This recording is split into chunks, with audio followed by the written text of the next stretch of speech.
All right, welcome back to part 2 of day 3 of the People's Reset Mexico. Make some noise, my friends.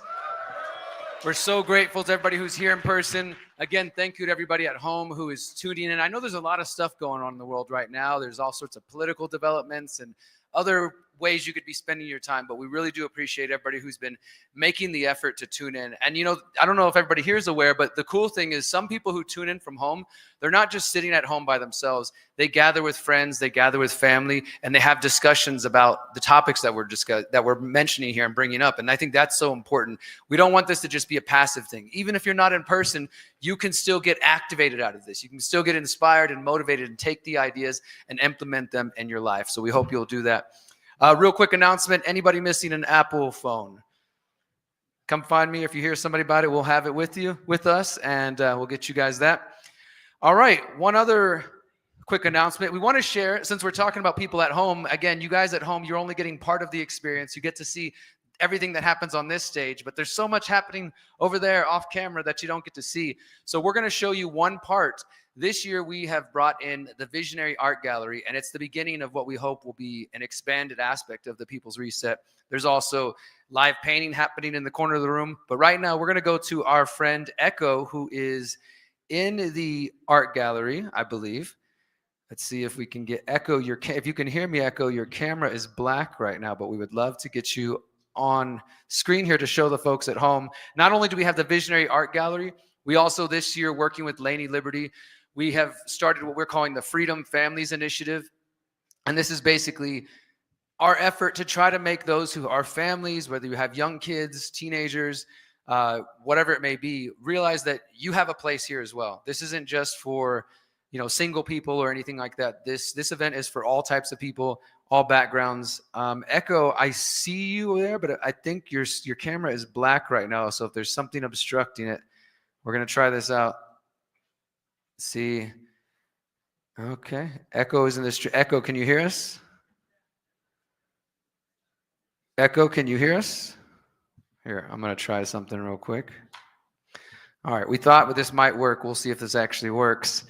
It was working a moment ago. Echo, if you can hear us, your camera is black, but we would love to see your lovely face and show the art gallery. We'll give that just a moment before we move on. But so we have the Visionary Art Gallery. There we go. All right, Echo. Oh, hello. Can you hear me? Can you hear us, Echo? Hi. Unmute yourself. Yes, I'm here. Muted. Can you hear me? It's not muted. It's not muted. It's probably muted on your side. Yep. Can you hear us? I can hear you. I can hear you. Can you hear me? Let's get her volume up if we can. Can you hear me now? Can you turn your volume up at all, Echo? So for those at home, Echo is in our front courtyard. Why don't you take us into the art gallery, Echo? Okay. I don't think I can. Let's go this way. If we can bring her audio up on our side, let's do that. So for those at home, this is the art gallery.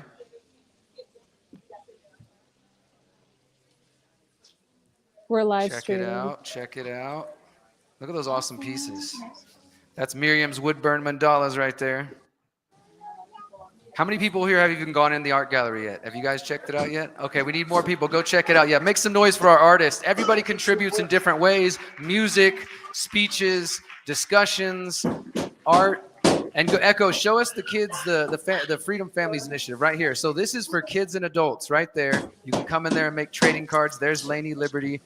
We've got paints. We got all sorts of creative stuff. So the kids are in there having a good time. And it's, like I said, it's for kids of all ages.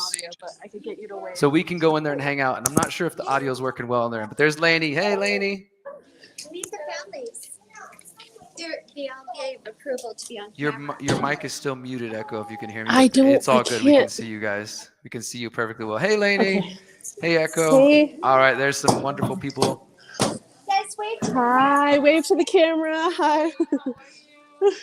And now we can hear you. Great. You can hear me now? Yep. Okay, they can hear me now. So wonderful. So we're so excited. This is the first Freedom Family group. And during the People's Reset this year, we launched this project. And we hope to attract more families to join us for the next and upcoming years. We're now today, right in this moment, sitting at the art table. This table, if you can see the sign, it says, "Get creative. Artist trading cards. Create your personal expression of freedom, then trade and give it away." And so it's been a wonderful way for people of all ages, young and old, to make these gorgeous little art trading cards with their expression of freedom. And we really hope that people, even if you're not a child or don't have a child, come and participate in the family camp, participate and get back in touch with your own creative spirit, which is, for some of us, buried deep inside of our own inner child. And we invite you to express that here at the People's Reset.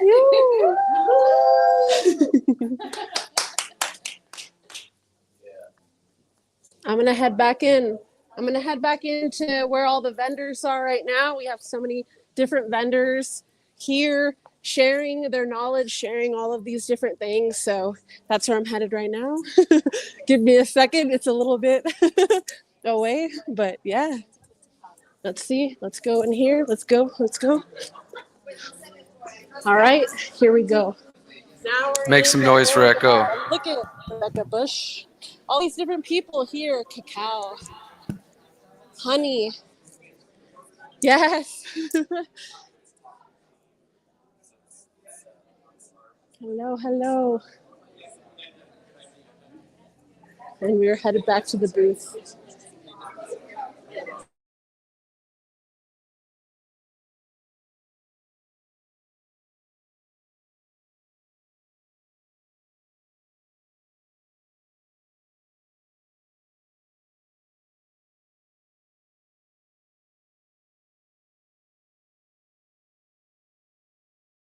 Main stage, we got family activities, we got visionary art, there's music, there's so much going on, and we're just grateful to have all of these pieces, all the contributions. So let's go ahead and roll forward with our first speaker of the afternoon.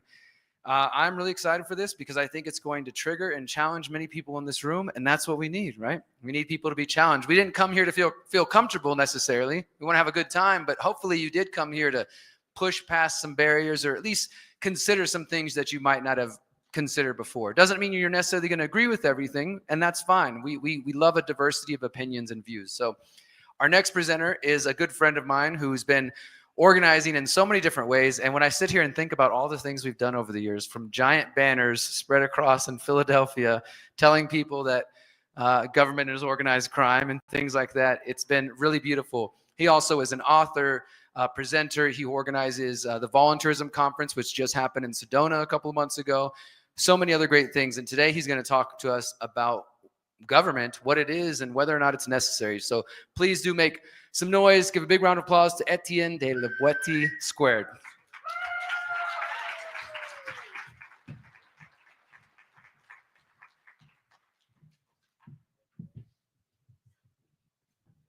So my name is Etienne de la Boetie squared. That is my nom de plume.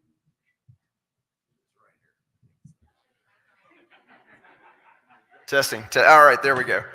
So welcome. My name is Etienne de la Boetie squared. I'm the founder of the Art of Liberty Foundation. We are a startup public policy organization that is exposing the illegitimacy and the criminality of government from a principled voluntarist standpoint. If you don't know what a voluntarist is, I'm about to break it down for you. But the short version is that, hold on, let me just go on. So how do I advance these slides? I found it, yeah. So I'm best known for a book called Government, the Biggest Scam in History Exposed, where I make the case that government is best thought of as a technique for robbing and controlling populations. It is always illegitimate. It is impossible to have a legitimate, moral, logical government, and I'll get into that in a second. And so if John told you that you had to obey him or he would violate you, that would be wrong. If John claims that because he and his friends are in the majority and you must obey him or be punished, that would still be wrong.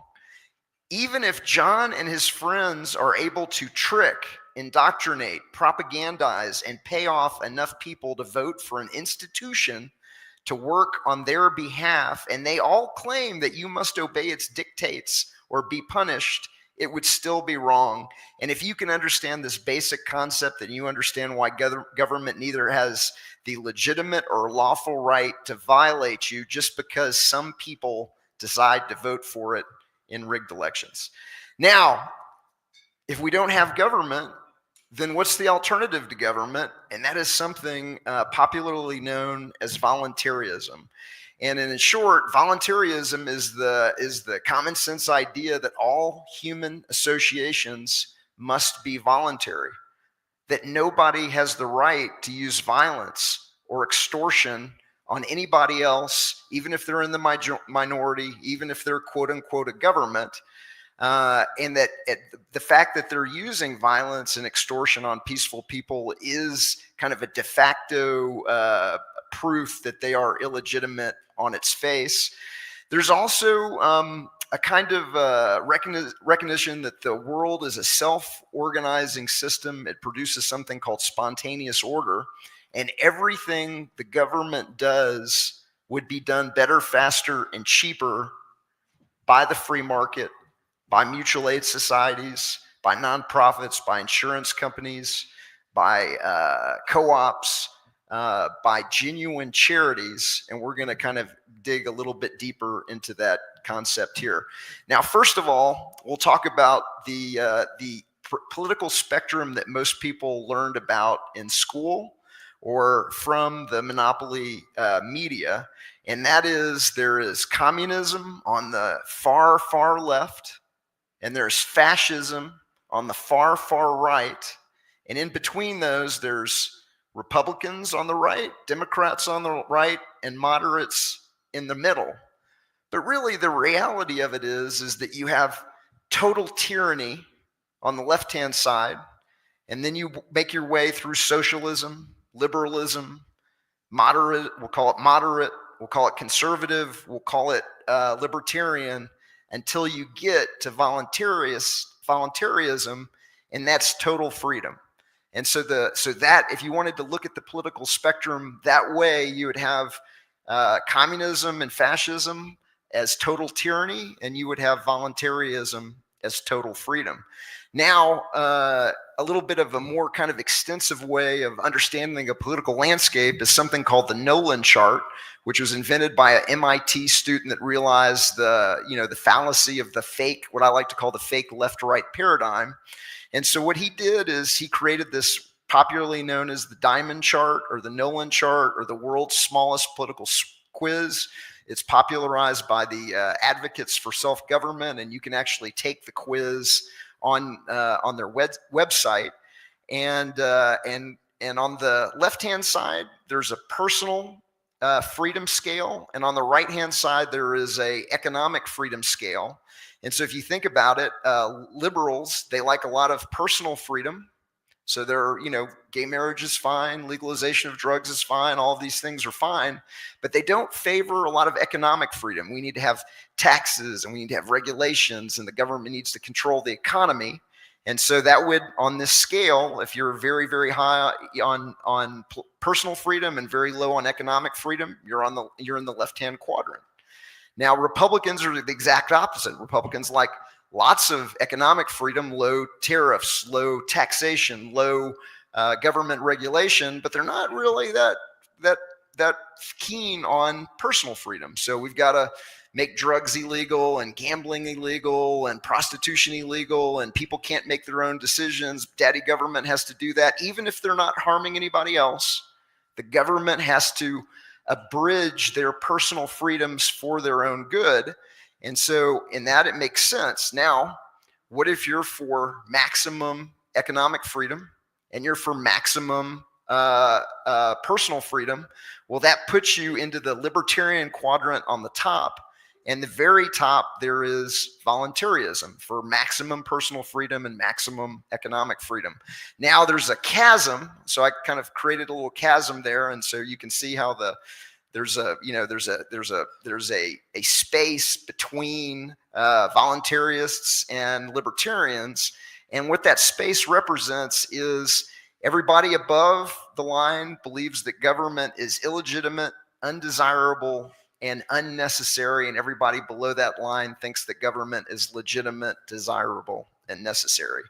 Now, this is a slide that I borrowed from my friend John Bush right here, and I pro-modified it a little bit, and I didn't realize it was his, or I would have given him credit in the slide, but I wanted to call him out. But what he pointed out is that, if you listen to the monopoly media, which my book, Government, the Biggest Scam in History, breaks down how it's the government, the media, and academia have been monopolized to give the world kind of a fake view of what's really going on, the legitimacy of government, and other things. They would have you believe that Donald Trump is, to the right and Kamala Harris is to the left, but really that line extends from total tyranny again to real freedom. And you've got Mao and Hitler and Stalin on the, kind of the far left near total tyranny.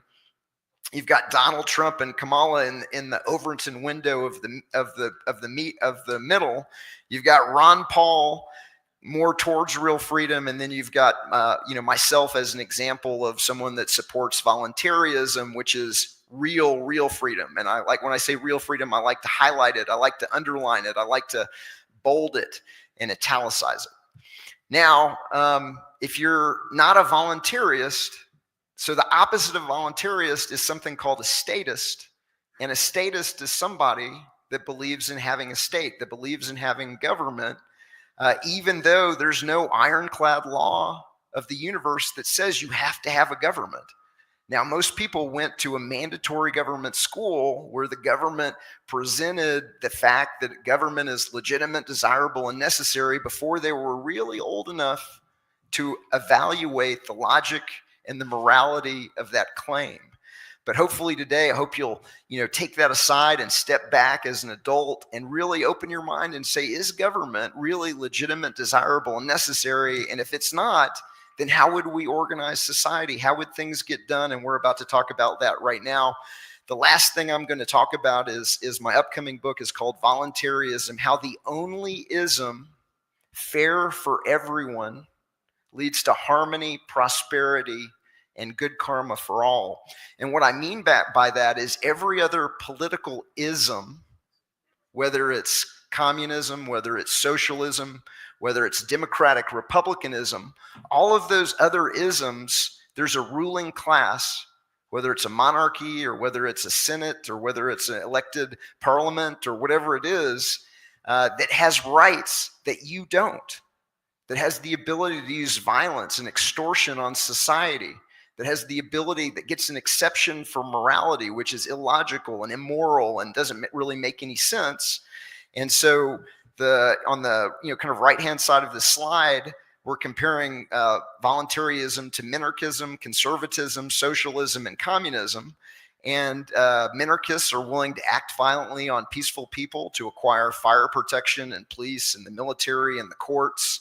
And then that box is subsumed in the box for conservatives, and they're willing to use violence for all those things, plus unemployment insurance and retirement insurance and limited health care and limited housing. And then those two boxes are in the middle of socialism, and they're willing to use violence for universal health care. And communists are willing to use violence for everything in all of the boxes. And then voluntarists are there at the bottom, and they're not willing to use violence on peaceful people. They will seek to acquire desired services through voluntary relationships. Now, if we're not going to have a government, who's going to protect the people?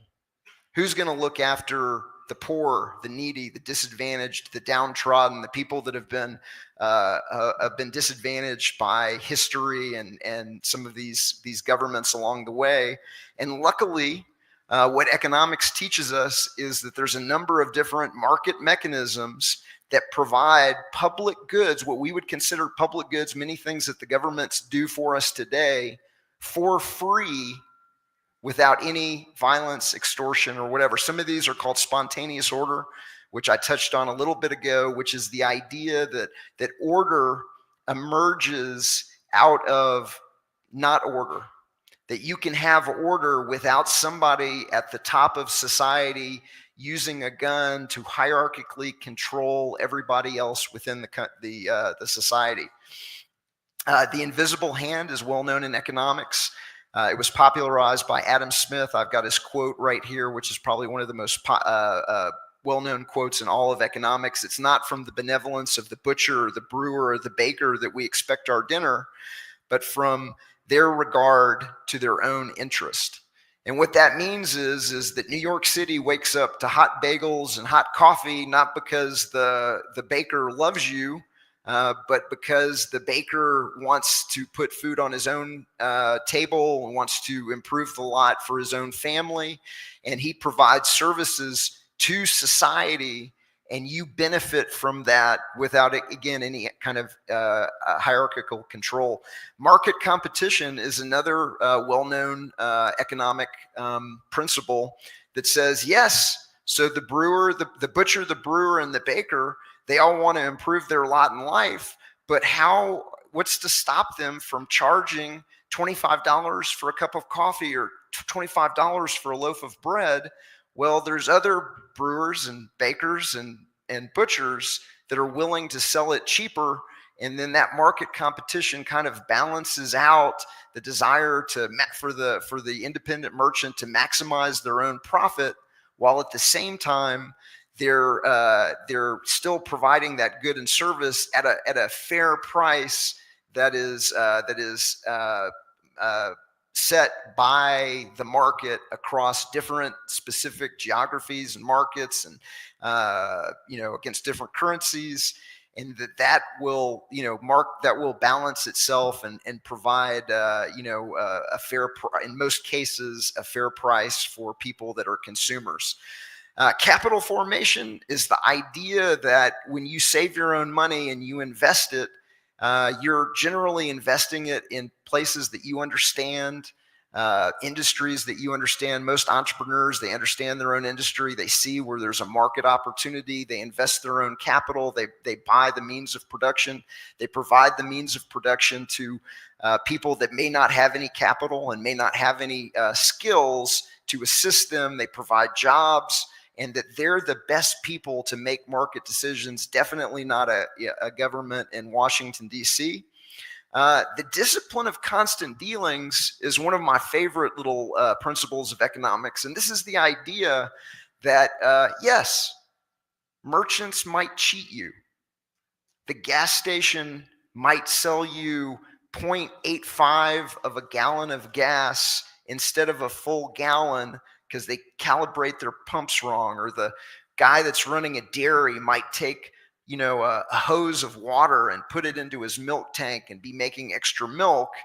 But for the most part, nobody does that. And the reason that most merchants don't do that is because if they get caught, then they lose their valuable business. That knowledge spreads through society. People aren't going to buy their milk. People aren't going to buy their gas. Nobody's going to be going to do business with them.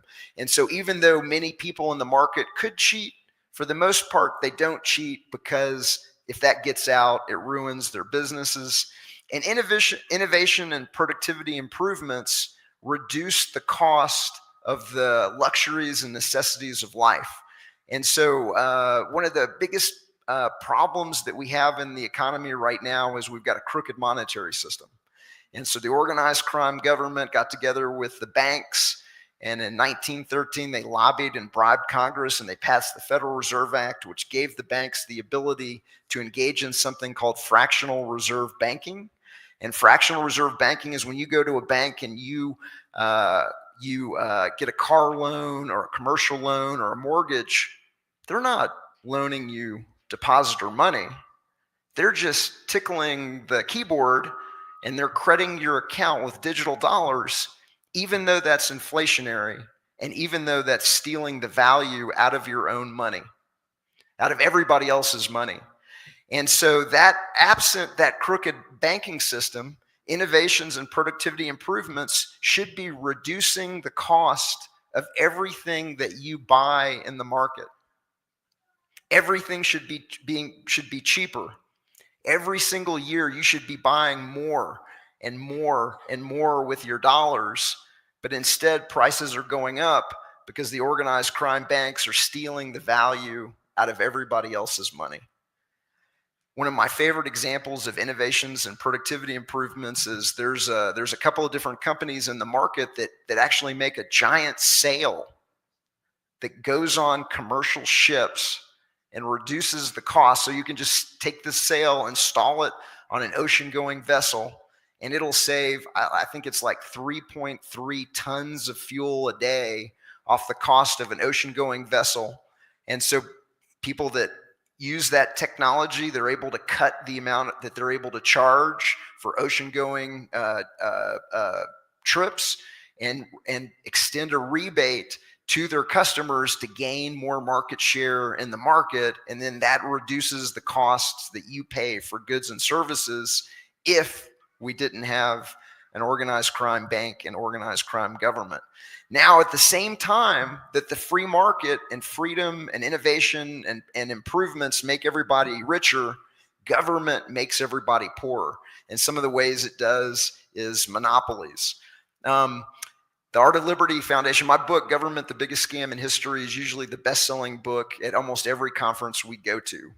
I don't have any books to sell because I shipped the books from my distribution center in New Hampshire to my house in Memphis, Tennessee. We gave the post office 10 days to get it there. They got it there in 11. It arrived the day after I left. And I'm going to lose $750 to the $1,000 that we would have made selling books in this audience. Everybody here would have gotten to get the book without having to pay shipping and handling. And it's just and now take that one example and multiply that by everybody else that has to use the postal service. When I gave this talk in Sedona a couple of weeks ago or months ago, my assistant had used the U.S. Postal Service's next day service to send a banner for the front of the podium, and it didn't get there in time, and so we had no banner for the podium. It just goes on and on and on. My fault for shipping the books through the post office. I thought 10 days would surely do it. My bad. But just imagine what that costs everybody in the society. Economic misallocation is when the government spends your money on what they think you deserve, whether that's green technologies like Solyndra, where they lost $500 million, whether it's buying a website for Obamacare for almost $1 billion from a company run by one of Michelle Obama's friends in college, whether it's warfare that takes billions and billions and billions of dollars of your tax money and blows up, empty valleys in Afghanistan or, Iraq or wherever it is. Price and capital controls, central planning, inflationary monopoly money, tariffs, trade barriers, import-export quotas, bailouts, and subsidies for failing businesses. These are all examples of where the government is making the average person poorer at the same time that the market is making everybody richer. Now, another example of that is government waste, fraud, and abuse, and it is legendary. It is frankly stunning in how much money the government wastes of the average person's money without any care for the time and the effort and the toil and the blood and the sweat and the tears that you put into earning that money. They will just throw it away in the most ridiculous ways. This is just a couple of examples. I could have gone on for slide after slide after slide. New York City spent $2 million for a 4-toilet park bathroom. San Francisco spent $1.7 million for a single 150 square foot toilet. One single toilet. The Pentagon has been caught spending $1,280 for coffee cups, $74,000 for aluminum ladders, $170 for flashlights, $13,900 for a chair, $400,000 for F-35 helmets. Every single F-35 helmet costs $400,000. $10,000 for toilet seats. The picture right there is Florida Congressman Mike Waltz grilling the head of the Air Force about why they're spending $90,000 for a bag of bushings that you could buy on the open market for $100. And so we're getting absolutely screwed by government. Now, when I say that everything will be provided by the free market and that there's something called spontaneous order, that's not something that I'm just saying pie in the sky. And, if we didn't have government, these things would happen. These things are happening right now. And it's all around you.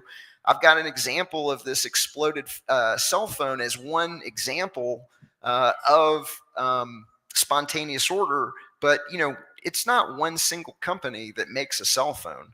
It's hundreds, if not thousands of companies, if you include the software, that are doing everything from mining the materials, making the glass, the battery, the Wi-Fi transmitter, the software that powers the device.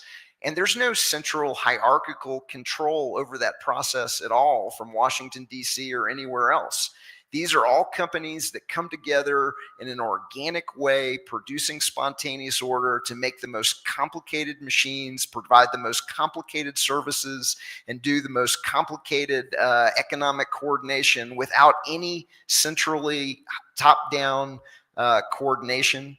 Other examples are cars, computers, smartphones, bookstores, airliners, movies. One of my other favorite is the grocery store. The grocery store coordinates the activities of millions of different farmers and merchandisers and food processors and packagers and employees to ensure that you've got strawberries and avocados in January, and you've got food from 6 different continents, and it's all essentially, priced fairly. Some people compete on quality, some people compete on price, and you've got thousands and thousands and thousands and thousands of choices in your average supermarket without any central control or coordination whatsoever. Now, in addition to just providing things that you buy, there are organic, grassroots, spontaneous order routinely produces public goods. Underwriters Laboratory certifies the electronics equipment in your home to ensure that it doesn't set itself on fire without government having to lift a finger or do anything. The Ocean Cleanup Project is removing plastics from rivers and the oceans.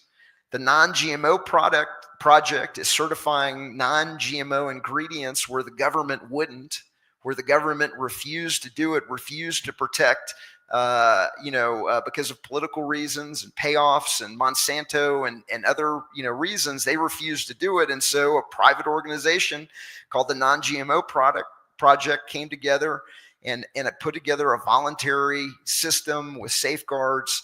And I don't buy food with, grains without it saying non-GMO project verified. Consumer Reports, tests, and reviews about everything. And I'm going to talk about the North Maine woods in detail here in a second. Rural Metro Fire provides private fire protection, EMS, rescue and medical aid at vehicle accidents, even in wildland fire protection, and for communities around the country. Detroit Threat Management provides cost-effective armed protective services in Detroit, where the monopoly police are notoriously inefficient and corrupt. I'll talk about NAV Canada in detail here in a second. Kiva provides crowdsourced capital to local entrepreneurs, just like the Small Business Administration does. Now, these are just a few examples. I could have gone on and on and on, but I hope you understand that this isn't something that I just that is pie in the sky, but it's all happening right now. It's all happening all around you. We just want to really, really set it free. Now, here's an example that I use that just popped up. So when we were in Sedona for Liberty on the Rocks, the Sedona, the voluntaryism conference that Derek mentioned in my introduction, I'd gotten there a couple days early. We'd done some advertising in the local newspaper. I got on their email blast to ensure that our ads were being placed. And I find an article saying that Sedona had just spent $1.6 million on 8 pickleball courts. And I am, my jaw's on the ground. Now, I happen to know a guy that has a private pickleball paradise out in Memphis, Tennessee, called Willow Grove Pickleball Paradise. And I pick up the phone and I call him and I tell him what they just spent. And he begins laughing hysterically. And he begins to break down how much he spent to build his pickleball paradise. Now, Willow Grove Pickleball Paradise has 6 outdoor courts that he spent plus 2 bathrooms. There are no bathrooms in Sedona one. That he spent less than $100,000 to build those 6 courts and those 2 bathrooms, including the lights and the fencing and all of the amenities that Sedona has. He's currently building 5 more additional courts that will be indoor climate-controlled courts, and he's going to pay somewhere between $325,000 and $350,000 for those courts. It is a paradise. It's set on a bucolic lake. He's got horses and mules that will literally come up to the fence and let you pet them. He's got dozens of different exotic chickens of all these varieties that are running around on the place. It's beautiful. And he charges $5 a day to play all day. You can come and go. If you buy a monthly or a yearly deal, it gets even cheaper than that. If you don't have the money, he'll let you play for free. Okay? And so this guy is providing the exact same service for the community. He's providing a better level of service for the community that has more courts, that has indoor courts. And he's doing it without any violence. He's doing it without any extortion. And he's doing a better job as just one example on the local level of how the free market provides public services for free without the violence and the extortion of government. Now, pickleball, that's simple, right? Anybody can go build a pickleball court. You just make a flat place, and there's lots of companies that can do that. What about really complicated things? Well, surely we need government for really, really complicated things, right? So a lot of people don't know this, but Canada privatized their air traffic control in 1996. The private company is called NAV Canada. They have 1,900 air traffic controllers, 650 flight service specialists, 700 technologists, computer programmers, and IT folks. They manage 12 million aircraft movements a year. They have 40,000 customers, private pilots, airlines, things like that. They're covering 18 million square kilometers. They have 42 control towers. They have 7 area control centers. They have 46 radar sites, 15 ADS ground sites. It's the second largest air navigation provider by volume in the world. No government, and planes are not falling out of the sky in Canada. Now, a lot of people don't know this, but before there was government unemployment insurance and disability and Medicare and Medicaid, there was something called mutual aid societies. And mutual aid societies provided many of the exact same benefits that the government provides to the poor, the needy, and the disadvantaged today. There was something called lodge practice, where the mutual aid societies would actually hire a doctor that would work for the mutual aid societies and provide home health calls. What's it called? I forgot what it's called. It's been so long. He'd go to your house and provide medical care. They worked for you. They were on your side. They were in the same mutual aid society that you were in. The AMA didn't like that, and they had the government run lodge practice out of businesses. And get this, you ready for this? The mutual aid societies competed with each other on who would provide better benefits for their members, because they wanted you in the Elks or the Rotary Club or whatever it is. They didn't want you to go to the other one, so they competed to see who would offer better benefits to their members. Now, surely, if we didn't have government, then there wouldn't be national parks, and who would protect the environment, and who will do that? Again, a lot of people don't realize this, but up in Maine, there's an area called the North Maine Woods. The North Maine Woods is 3.5 million acres of privately protected forest in Maine. It's mostly timber companies, but there's privately owned conservation areas. There's private landowners. They all get together in the North Maine Woods. There's an organization that manages everything. It's twice the size of the state of Massachusetts. It has all of the amenities that you would expect from a private park, from a national park, everything like that. You can go hiking, camping, four-wheeling, snowmobiling, and hunting. Okay, you've got everything that you would find in a private park without the waste, fraud, abuse, and extortion. Now, voluntarism doesn't mean there's no organization. Now, here's an example. So at towns and cities, how would all of that be managed? Who would provide the water and the streets and everything like that? So this is not something that I just cherry picked. This is where I used to live.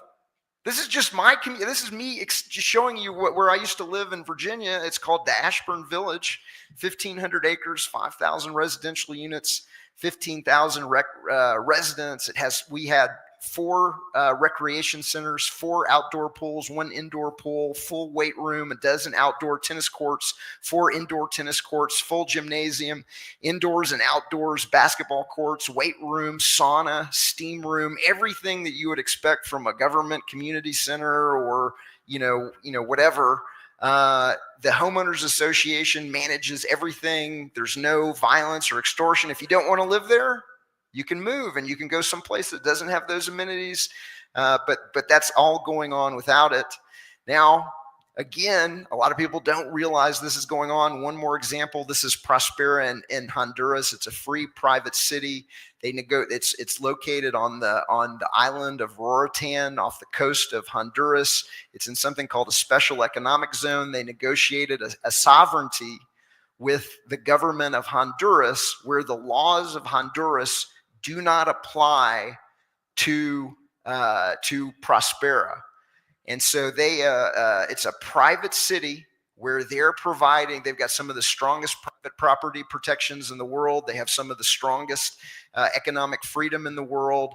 There's been over $120 million invested to date. This is old. It's probably greater than that. There's 200 plus businesses that have relocated there or incorporated there.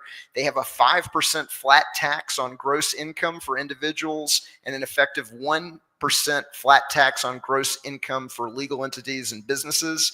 They operate Pristine Bay Resort called St. John's in St. John's Bay. They have the tallest residential building in Honduras. They have an 18-hole Pete Dye designed golf course, private villas, a Bitcoin center, a scuba shop.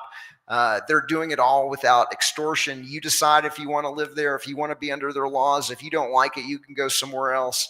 All of this is not pie in the sky. It's all happening all around you. Now, to wrap it all up, this is the benefit of more freedom, because more freedom means more prosperity for everybody in the society. And so this is an index called Economic Freedom in the World. It's put on by it's organized, and the data is collected by the Fraser Institute, which is a free market think tank in Canada. And what you're looking at is the kind of dark green is the top 10% freest jurisdictions, countries in the world. The lighter green is the next 20%, or sorry, it's the top 20%, the next 20%. So each of those is a segment of how much they measure, how much economic freedom you are. And so the dark green is the people that have the most freedom. The light green is the next most freedom, middle amount of freedom, less freedom, and the least amount of freedom. And so whether it's life expectancy in years, more freedom equals more life expectancy. More freedom equals less children in the labor force. More freedom equals the poorest 10% having a greater share of the national income than everyone else. The income level of the poorest 10% is dramatically higher in countries where you've got the most freedom. The most freedom leads to a higher income per capita. More freedom equals a higher average growth rate for your economy. More freedom equals dramatically more investment of capital, because who wants to invest in countries that don't have freedom? Who wants to live in countries that don't have freedom? And the areas that have the most freedom have dramatically less unemployment. And so we know that the more freedom you have, the more prosperity that the society as a whole has. And so what voluntarists want to do is we want to maximize the amount of personal and economic freedom for everybody so that we can maximize economic prosperity. I mentioned that's the end of my speech. I mentioned I've got a book coming out called Voluntaryism, How the Onlyism Fair for Everyone Leads to Harmony and Prosperity for All. A lot of the visualizations that you saw from, in this presentation are from the book. We're accepting pre-orders, and we're trying to raise $20,000 to finish it up. So if you're interested in seeing a world of more freedom and communicating that good news message, please find me and talk to me after the presentation. I mentioned we're a public policy organization, principled, very voluntarist perspective. And the final thing is I'll make a pitch. I'm doing another speech later today on how to arrest the organized crime deep state for $1 million using the uniformed Secret Service, Capitol Police, and DC law enforcement. That is guaranteed to be interesting. And I'll be back here at 5 o'clock. So if you want to do that, join us. And here's all my contact information. And I wanted to just say, oh yeah, and you can find it on Substack at Art of Liberty. You'll be able to find this and all the slides and all of my original writings at artofliberty.substack.com. That's it. I want to thank everybody for your kind attention. Make some noise for Etienne, everybody. Thank you, my brother. Yeah. All right. Wow. Very awesome. Excited. I have a special video that I'm going to play really quickly. Was anybody excited to see Ryan Christian of The Last American Vagabond here? Where is he? If you don't know The Last American Vagabond, you need to catch up. I write for The Last American Vagabond. I've been honored to write there for the last 5 years. And Ryan was going to be here with us. As I mentioned earlier, he did have a death in the family, and he's very sad he couldn't make it. But he sent us a special video, hello, to this audience. So let's see if we can get this playing. Can we get the audio on that, guys, over there, on this video? Here, I'll read.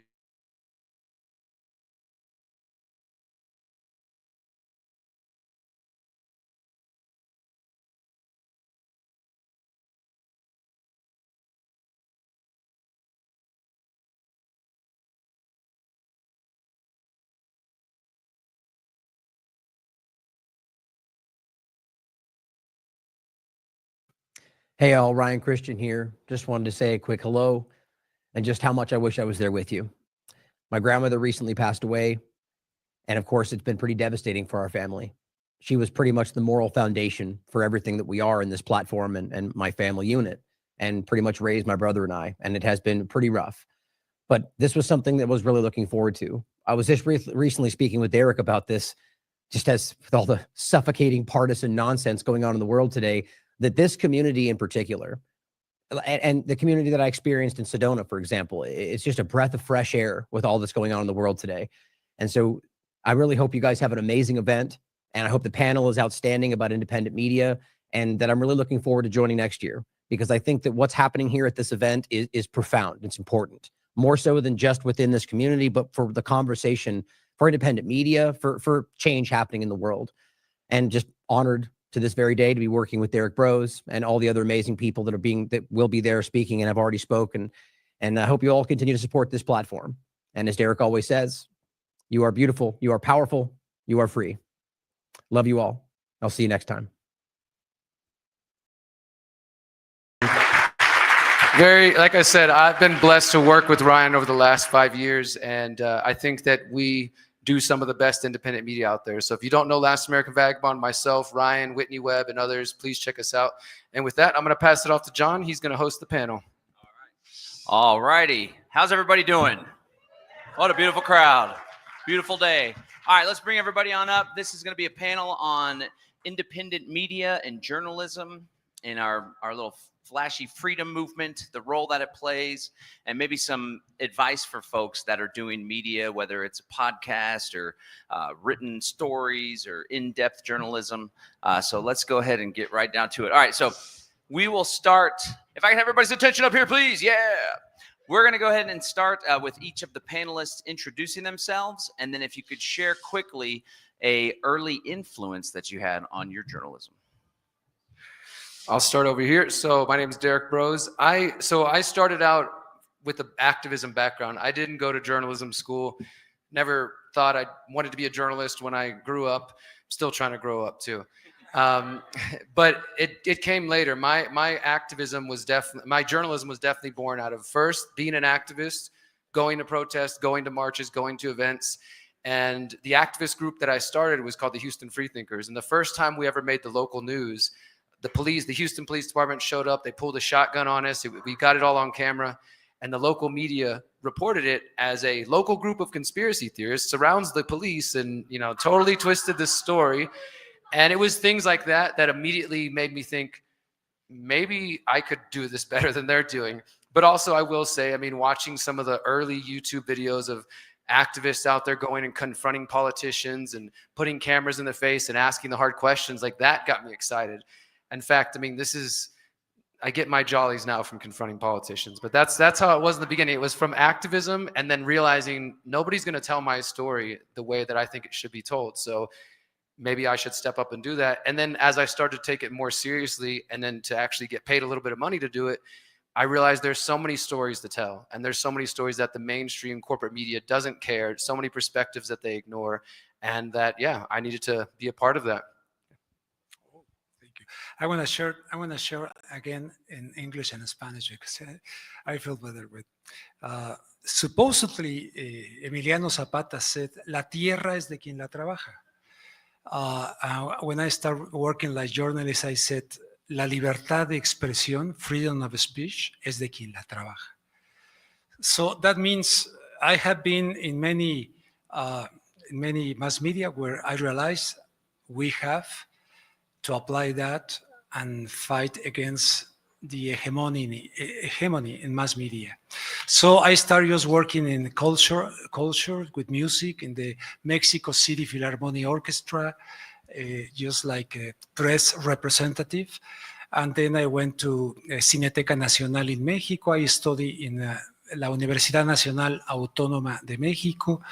Y al principio, pues no tenía las ideas que tengo ahora. Al principio, como tales muchos jóvenes, pensamos en el glamour del periodismo, ser conductores de televisión, ese tipo de cosas, pero conforme va pasando el tiempo me di cuenta de que, como decía Kapuscinski, lo mío, mi misión, lo mío no es una vocación, es una misión. Lo entendí como una misión y espero morirme haciendo periodismo, haciendo comunicación, entendido como una misión. Llegué a medios en México, mainstream media in Mexico, but also mainstream media in the United States. Actually, I'm going to be honest with you in this case. Fui el único periodista de habla hispana que dije no hay armas de destrucción masiva. El único que lo dijo. In this case, you got the translation because he's the only one clapping. No, just kidding. No, but I was the only one. And of course, that has consequences, but later. ¿En español o en inglés? I'm Hervé Morich of Geopolitics and Empire podcast, formerly of TNT Radio as well. I never wanted to become a podcaster. I was formerly a teacher professor. I taught at the Tec de Monterrey in Guadalajara for 7 years. And it was just a curiosity, wanting to know more. And so I began to Skype into my classroom John Perkins, the father of the North American Union, Robert Pastor. I think I did the last. Yeah, I met him at the Tech campus in Guadalajara. Lord Christopher Monckton. They gave me a class to teach on climate change. So I Skyped in Lord Christopher Monckton into the classroom. And so after COVID and teaching, I'm doing the podcast full time now. And I feel proud that I've been able to give a few uppercuts to the system. I got deplatformed, taken off of PayPal by the Department of Homeland Security, Patreon, stuff like that. So I think that's the kind of thing that you know, the kind of thing we're trying to do here. So that's. Thank you. My name is Dan Aston Gregory, and it's an honor to share the stage with some prolific journalists and content creators. I would consider myself to be a content creator over a journalist, although during COVID, I would describe myself as a citizen journalist of sorts. I've always had a curious mind. I've always been one to ask questions and seek to understand the world, and I'm delighted my 3-year-old son is also asking lots of questions already. Started creating content in 2015, but my world got turned upside down in 2020 when COVID hit. And to my surprise, now no longer a surprise, I was shocked at how no one was asking questions at all about what was happening during this chapter. So I launched the Pandemic Podcast, and our subheading was Question Everything, the show that will ask the questions that most seem unwilling to ask. And that was all I set out to do. So I went out to ask questions, to understand. That was all I was trying to do, is really to make sense of the world. And that's what I've continued to do since I was a child to this day. So my form of journalism is a form of media that seeks to make sense of the world. And therefore, some of my role models have actually come from outside of the world of media. I remember going to an Anthony Robbins conference, and he said that, the quality of the questions determines the quality of your life. And I took that to heart. So I'm looking to ask the bigger questions to try and really understand what's happening.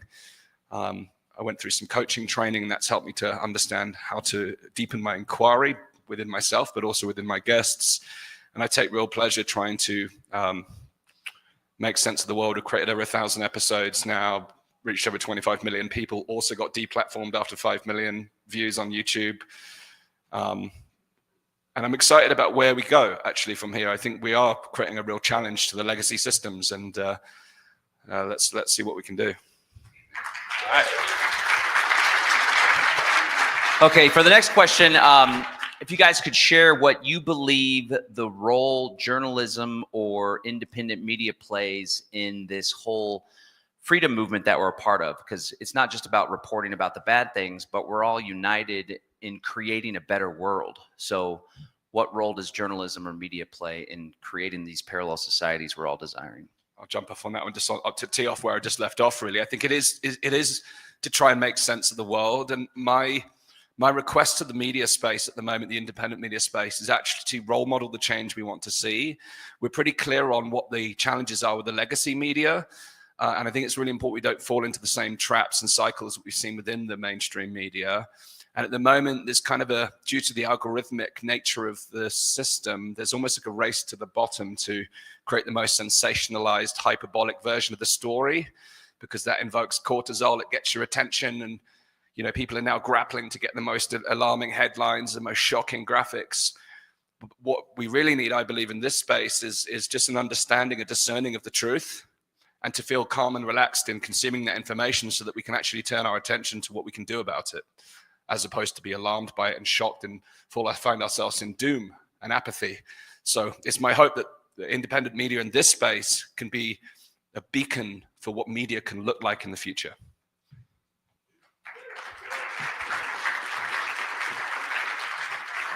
Also, I don't think anyone is doing the work, and so I think a lot of us have just stepped in to fill the void. As Ruben explained, legacy media isn't doing it, and so a lot of us have just had to step in. And I don't know if I was in the podcast I was recording with you yesterday, discussing some of the stuff that we do, where helping people find answers to the truth, guiding people towards solutions, and in some cases, especially during COVID-19-1984, helping to save people's lives, right? And so I think that's the kind of thing that all of us are trying to do here.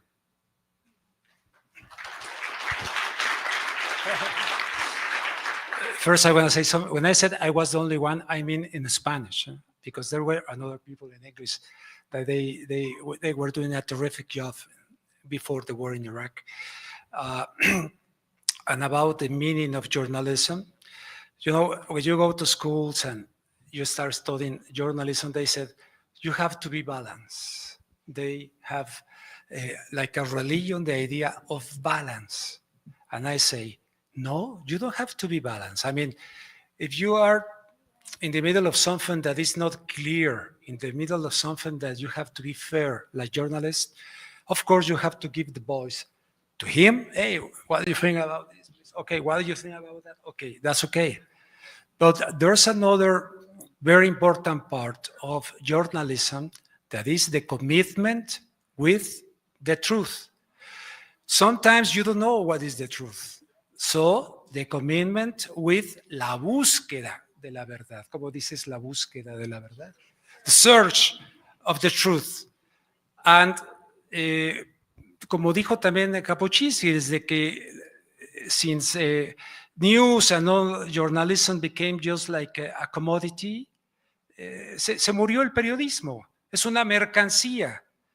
Es una mercancía given to the audience to consume, but not only, as I said before, to make money. No, it's like this war that has like a campo de batalla, this and this, in order to really control people with that.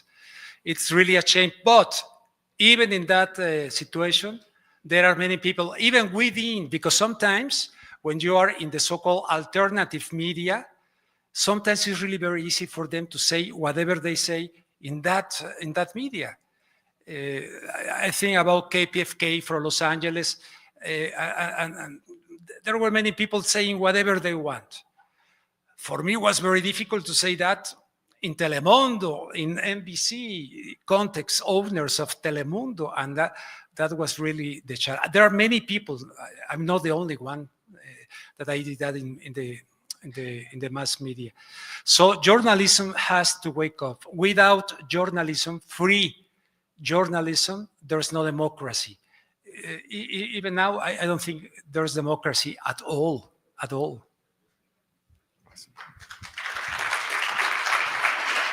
So I think to pick up on what Ruben and Dan said, so ideally, if you go back to the history of journalism, it's supposed to serve as what they call the fourth estate, right? So you got government, you got all these institutions, and in its best case scenario, the media is supposed to be the watchdog and, you know, keep the people informed.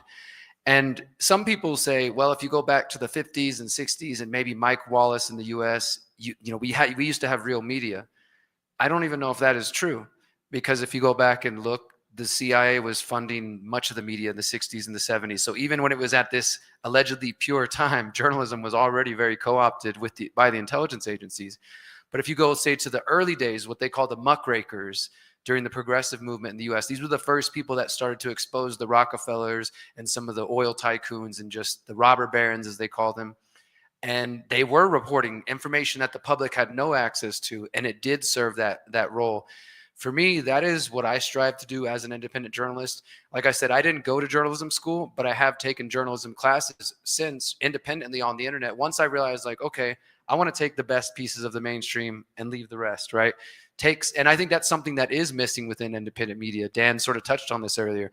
I'll be nice and I won't name any names, but if you are listening to people who have warned you about civil war more than once or twice, or red flag, red alert, emergency broadcast over the last few years, and nothing happened, you might want to rethink your sources of information.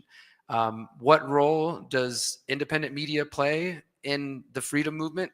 In the best case scenario, we save you guys time, because many of you have full-time jobs, or you've got kids and you got other things. You don't have 10 hours a day to research, or time to do a 5-hour podcast every day, or to write 5 articles a week. So when I'm writing an article, I'm thinking about you. I'm thinking, how can I put this best information and make it accessible, easy to understand, and kind of tell the story. Here's a piece of information from here. Here's a piece of information, so that somebody who does get off work and is exhausted and just wants to catch up a little bit on what's going on in the world, and they know they don't trust the corporate media to tell them the truth, that they can feel like, okay, I can trust Derek's reporting. And then really at the end of the day, that's how we prove ourselves. We only have our word. Like, you know, Ruben was saying, we only have the truth. That's all that really matters. And if I lie to you or exaggerate or twist truths, after a while, you're going to lose faith in my reporting. You're going to say, yeah, I don't know, Derek's not as credible as I thought he was, right?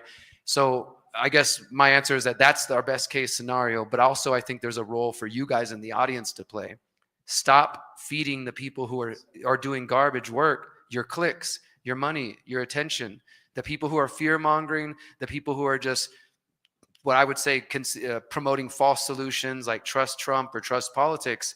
Stop giving them the time and energy, and perhaps they might wake up and realize, okay, this is not what the audience wants. Because unfortunately, like Dan said, there are a lot of people who recognize the algorithm favors, you know, whatever, drama, you know, fear, whatever, and they want to play with that. There are people making a good living off monetizing your fear. And I think we should support those, including those on this stage and many others who actually do that great work and aren't trying to feed you garbage. Right on.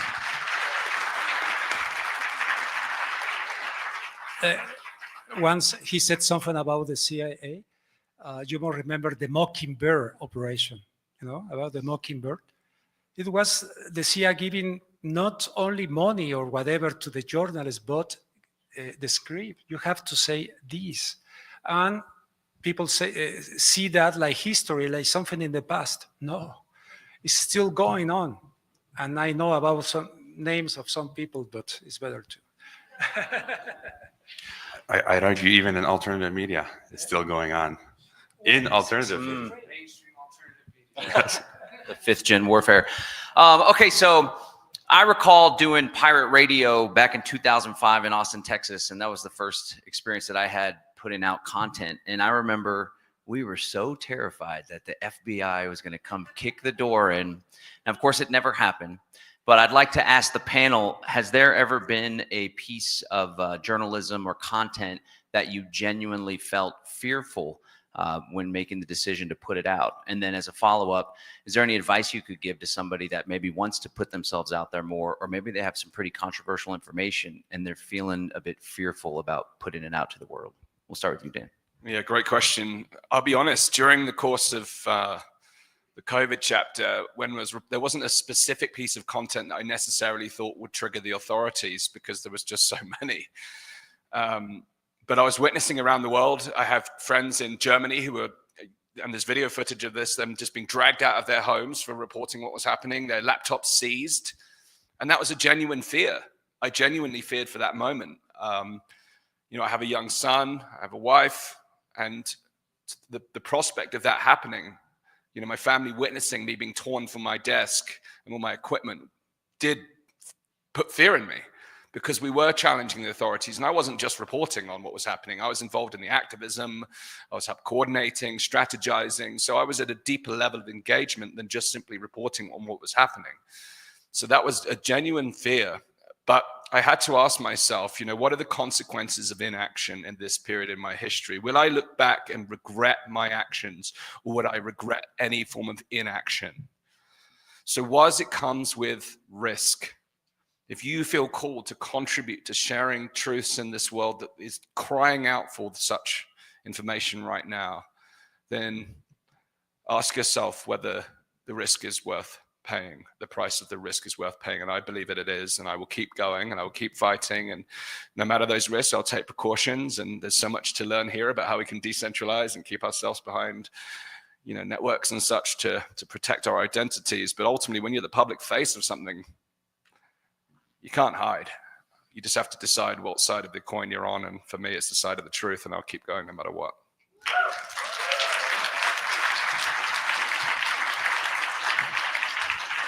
So I've never been afraid before the fact. I'm kind of just like a little kid, just throw everything out there and see what happens. And I think part of it is I'm a Christian, so I don't care what happens. They can kill me, but what after that, or my family? And but it wasn't until after the fact. One of the first times I had an experience was January 2020. I had been the first to interview Dr. Francis Boyle, who's the author of the Bioweapons Act, and that interview went viral. January 2020, 300,000 views. They took it down. Then the next day, I found my face on the front page of InfoWars and Alex Jones doing a play-by-play of my interview with Francis Boyle. And then later, hit pieces coming out, Associated Press, doing hit piece on Boyle, mentioning my. Yeah, well, I'm a triple agent, so I have 3 passports. So, and then that piece was co-written by Associated Press and Atlantic Council, NATO. And that same week, my Patreon was taken down, 2021. Then the following year, the same April 2022, when they rolled out when the DHS rolled out the Disinformation Governance Board, coincidentally, that same week, I got a message from PayPal that said, you're banned. Also Consortium News and Mint Press News, the 3 of us, and Caleb Maupin.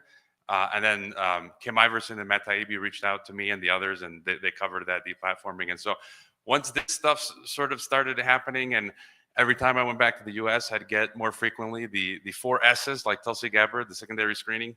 So why is it always happening to me, the secondary screening? And so, but even with that, I'm kind of like still guns blazing. I don't care, and so I think that's the kind of attitude that we should have. And I know, I mean, for different folks, it's different strokes, right? It's people have different situations, and I'm not as judgmental if someone decides they want to pull back from that. It's like, that's understandable. And so it might come at different age. You know, so you might decide to, okay, I'm going to do something else. But I think that's part of our job to do stuff like that. So, and I forgot to answer you asked John some of our early influences, and mine were, of course, you can guess, Alex Jones and Ron Paul, and folks I think all of us are familiar with. So.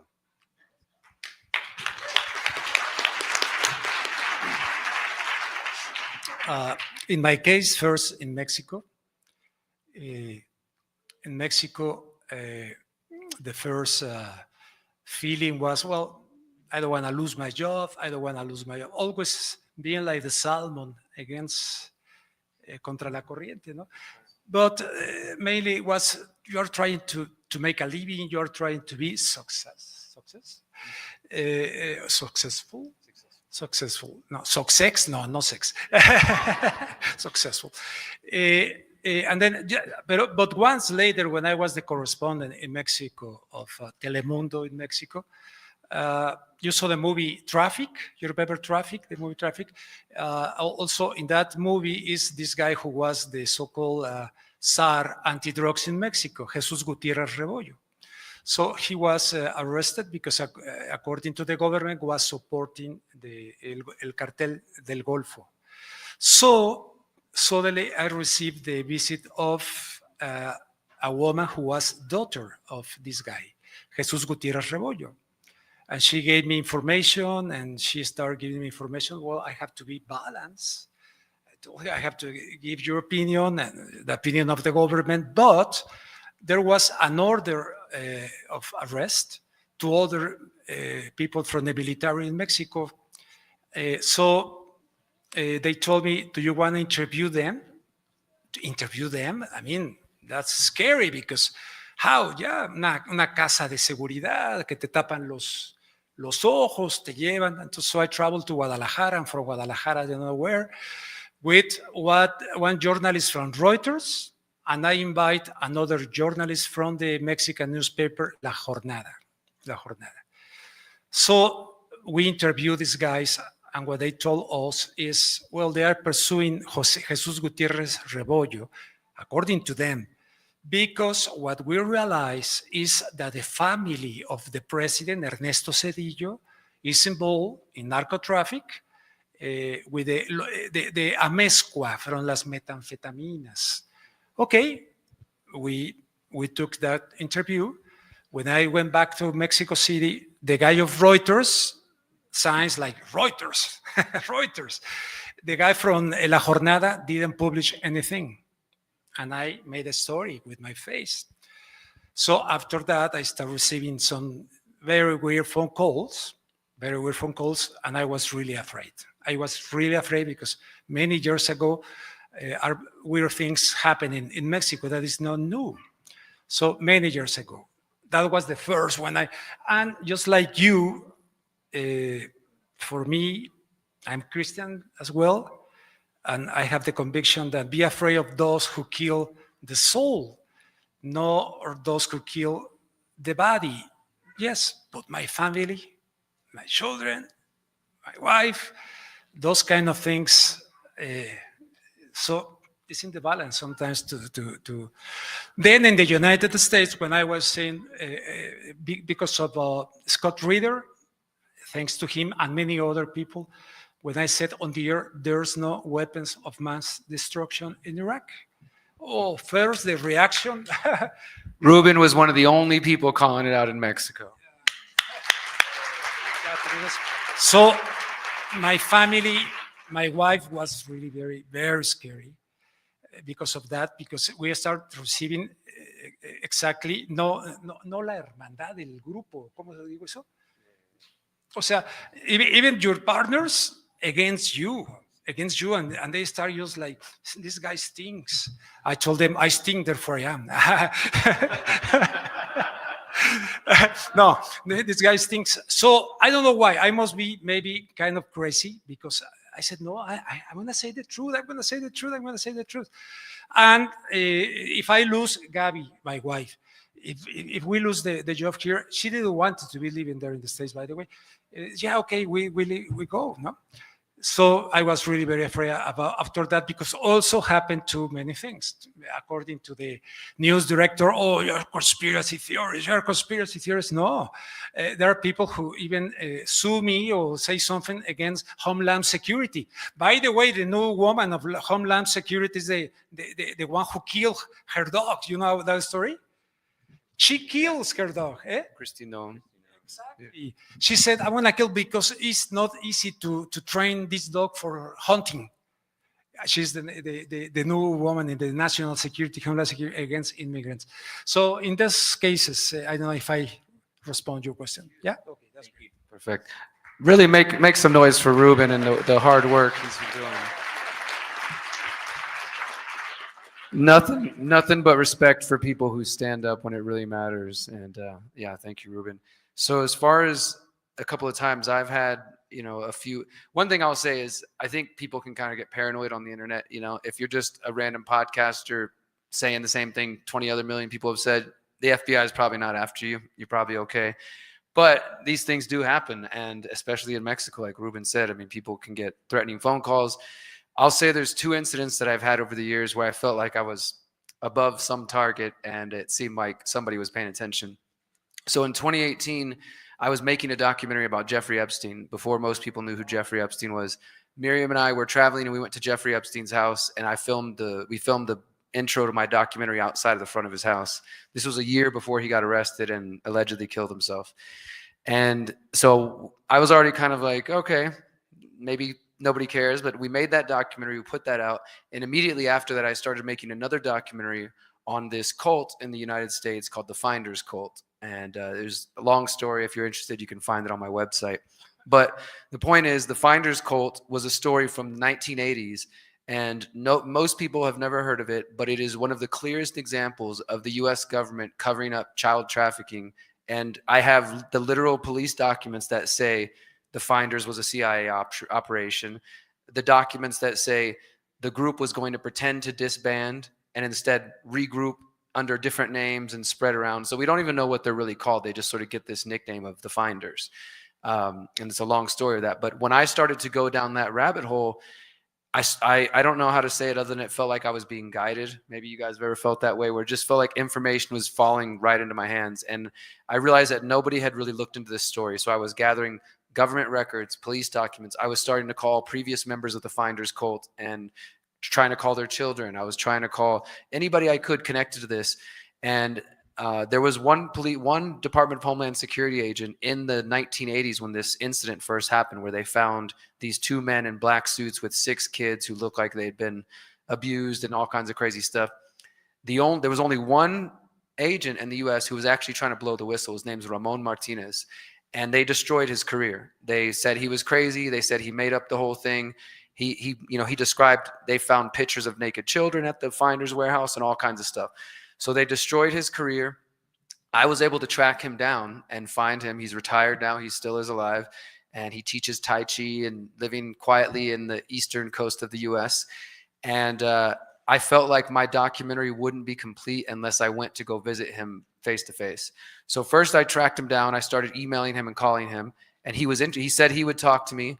But within 24 hours, he immediately said, I'm not going to talk to you. This is his exact quote. He said, I've talked to journalists over the years and nothing has ever come. I have no faith that anybody will ever be held accountable for what I know happened. And I don't see how it's going to help me to speak up anymore. And so, like you said, he was worried about his family. He's like, I'm retired. They ruined my career, me and my wife. I know what I know, but I'm not going to come out anymore. So I flew from Houston in Texas to the East Coast. Me and my friend were on a little stakeout outside of the place where he teaches Tai Chi. And the picture I had of him was 20 years old, but I just sat there for 5 hours waiting for him to come out, and then walked up and introduced, hello, Mr. Martinez, my name's Derek Bros. He had a Bluetooth in his ear. He was talking to his wife, I think. And immediately he's just like, F off, get away from me. He's like, it's that journalist. He's here. And, I'm not trying to attack anybody. So I said, I told him, you have the power to blow this story wide open. You're the only one that knows exactly what happened. Please talk to me. And, he made it clear, like, get the heck away from me, like he wanted to fight me or something. And so, there's a line. You have to respect people's privacy as well. If he doesn't want to speak, he doesn't want to speak. And so I did include that whole story in the documentary and everything, and I produced the documentary. I've tried to contact him several times since then, and he refuses to speak. But while all this was going on, as I was making these reports and diving deep, and I started to realize that whoever was keeping, following this story and keeping tabs on it was probably very aware that I was traveling around and talking to people. And there were a few times when Miriam and I came home and our windows were open and just different little weird things that was like, all right, are we being paranoid? Like, I don't remember locking this, just things, never any sort of direct threats. But what I feel was enough of maybe somebody just making me aware. And I also did have another journalist, mainstream journalist who was retired, reach out to me and said, hey, I heard you're researching the Finders. I want you to know I actually already interviewed some of the Finders members, and it was a big misunderstanding. Everything's fine. And this guy used to work for the Bush administration. He contacted me and was basically telling me, it's okay. Don't, there's nothing to see here.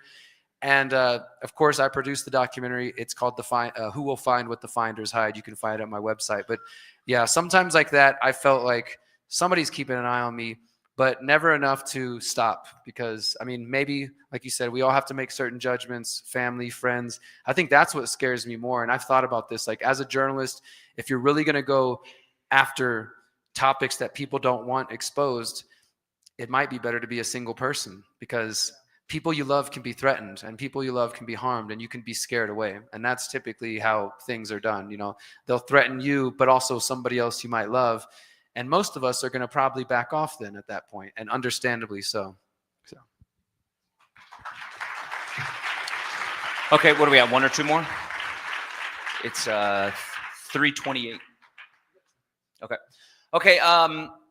This one's for some advice for aspiring journalists or content producers in the audience. One thing that I know a lot of people struggle with is they start putting content out. They have a show, a podcast, a blog, and they're putting it out, maybe even for years, and they feel like it's just not picking up any traction, and they're measuring the value of it in terms of the views that it gets or how much exposure it gets.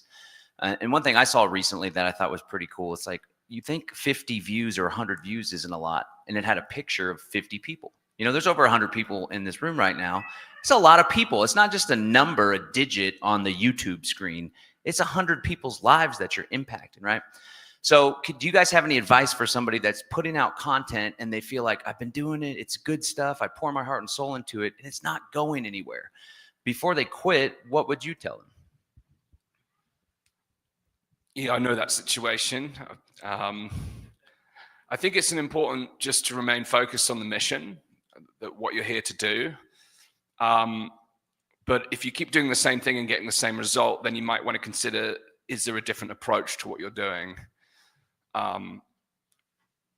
But alongside that, as I've alluded to earlier, there are ways that will be algorithmically favored. Sorry, that's my alarm. So you have to consider your own ethical line, and that's important. I think selling your soul to the algorithm will ultimately not pay off in the long run. So stay persistent. Look where the trends are going in terms of how content platforms are serving up content. If short content right now is the trend, then ride that wave for a while. Or sometimes it's just better to stand out by walking away from the crowd. If you've got this many people and I walk up here, all of a sudden you see me because I've walked away from the crowd. So sometimes it's better to walk away from the crowd than look for what's working. So get creative, stay to the path, and also look for emerging platforms, because ultimately, the platforms change, there's new innovation, but stay true to your mission. That's the key. And there's no such thing as an overnight success story. You look at people who've got like millions of views, and then you look back at their hundreds and hundreds of videos, and you see exactly where you are. And it's just, you've got to stay persistent, keep learning, keep growing, join masterminds. John held a mastermind outside for the activists, talk to other content creators, build your network. There's so much knowledge between us that we can harness and share. Ultimately, it's about refining our skills. I'm a big believer in skill sets. So determining what skills are going to get you the edge. So if you're a writer, then double down on your writing. If you relish being on camera, then consider how you can communicate your message more effectively. If you like audio, the same message is true. How do you craft your message in a way that's suitable for people listening in the ear? And just double down on the skill set. That would be my closing remarks.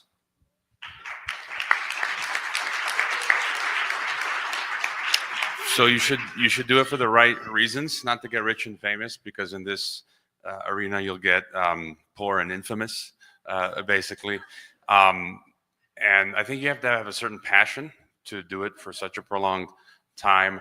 I started in 2012, and I've just consistently been doing it for 13 years now. And I moonlighted for many years. I was working as a full-time teacher, and I can't even explain why. I would just feel this urge within me, be like, I gotta send out an interview request.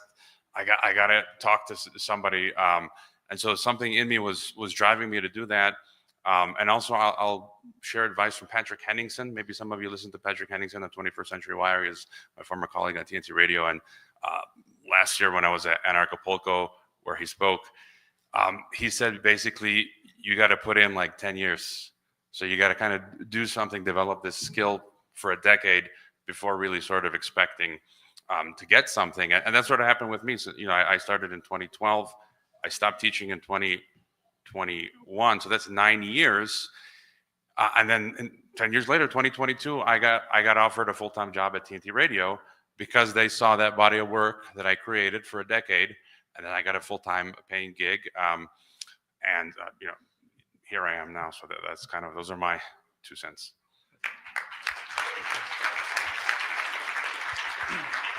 I would like to answer this question, quoting a book that maybe many of you know, written by Rainer Maria Rilke, Cartas a un joven poeta, Letters to a Young Poet.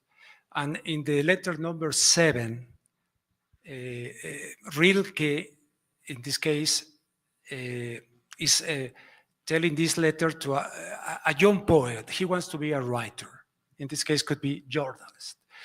And he said, how can I be a writer? Don't give up. And the answer of Rilke was, you feel that you don't die because you give up writing, don't be a writer. I apply that.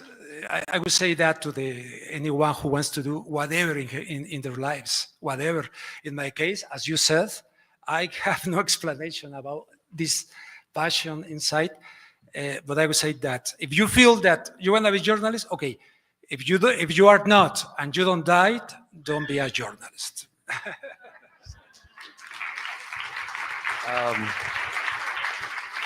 So I'll just echo what everybody said. That, I mean, I agree. Like I mentioned, I didn't go to journalism school, so it took me a while to realize that it was a passion of mine.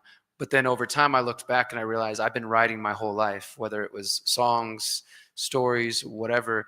And now it's just writing articles about the world. And so I think if you have the passion for it, do it, pursue it passionately. I also do think that particularly investigative journalism, I don't necessarily think it can be taught.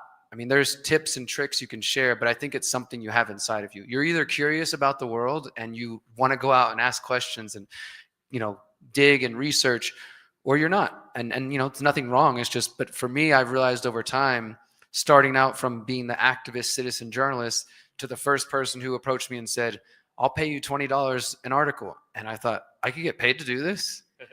Yeah. And you gotta write a lot of $20 articles to make it. So, and as Jorge said, like, you got to go through that 10-year period, right? That you got to put in the work. Some people are lucky enough to maybe have those overnight successes, and we look at them with discerning and questioning eyes. Where do they come from? Who are they? How do they get so successful? And sometimes, the algorithm maybe does, favor you, this and that. I would pick up on what Dan said as well. I don't think it is a wise strategy, emotionally, mentally, spiritually, to chase the algorithm. I know that when I'm at home in my desk, sometimes, like John mentioned, the numbers, you see, okay, I got this many viewers or listeners tonight, or how many people watched that video I did the other day. And if you get stuck on that, you're not going to be doing this for very long. you have to you just keep going, right? But also at the same time, even if it is 10 people, even if it's 5 people, and then you finally get that one that breaks 1,000 or 100,000, you're like, oh yes, I got to keep going.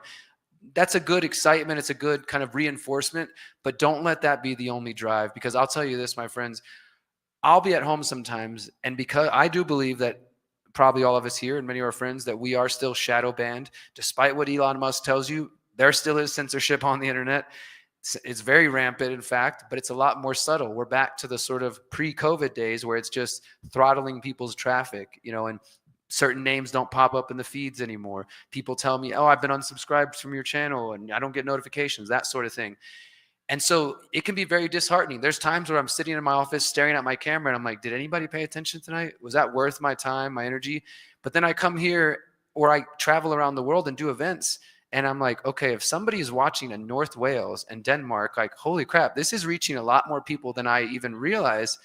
And Miriam will tell me, like, don't trust the numbers. We can't trust their numbers. Like, we might be reaching 10 times the amount we think. There really is no way to know, because they can control and game those algorithms and control the numbers, and our movements may be 10 times bigger than we can even imagine. But that's why it's important that we get face to face, because we recognize that. So yeah, pursue it passionately. Be better than the others out there. We need better independent media. I launched a independent journalism course about a year ago. I'm probably going to do it live again later this year. My goal is to create more independent investigative journalists. Like, if you've got young friends or whatever age who are just interested in this, like, contact one of us, reach out, learn from the people who inspire you. That's what I started to do. I went from watching certain people on the internet to then going to New York City to report on 9/11 Truth and being right there next to them with my camera. I started going to the city press conferences, and all the big TV stations with their big camera and me with my little handheld camera, and everybody looking at me like, who let this dude in here? But I was the only one asking hard questions. I was the only one asking tough questions. And I realized right away, that's not what they want. You don't get invited to the dinners and be a part of the club if you're asking the hard questions. But we need more of us and so many others everywhere, in every language, all around the world, because where there is not journalism and where there's not questioning, corruption thrives.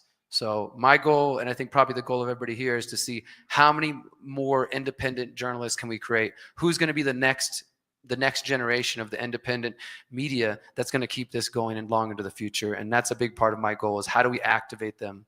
Thank you. All right, give it up for the panel, ladies and gentlemen. All right. Stay true out there, guys. Thanks, everybody. Woo! I will take over for a second. I think I'm going to introduce myself, unless Dan or John want to do that. Okay, we got them. Okay. All right. Let me grab that chair. So everyone, give it up for Derek Bros. So I know how many people have met someone from the United Kingdom this week? A few of you, good. Earlier last year, Derek and I, we brought the People's Reset to the United Kingdom, the first ever People's Reset International. Who thinks we need to take this on the road and around the world? Absolutely. So I've had firsthand privilege of working with Derek on that project, and what a trailblazer this guy is. He's a real inspiration to me. I've known Derek virtually for longer than I know him physically. I've been watching his work, his journalism, his tireless activity. I've seen him in the face of the people he was just talking of, the countless articles he writes, the documentaries he puts together, the music he writes, the events he hosts. The guy is a whirlwind. I really don't know how he gets it done. And even though I've seen him do it, I still don't understand how he gets it all done. He's truly committed to this cause of liberty and freedom and human betterment. His heart is so entrenched in helping you to find the very best in your own life. So it's my honor and privilege to invite my co-host from the United Kingdom and the host and founder of this event here, the People's Reset, Derek Bros. Please give a warm welcome to the People's Reset.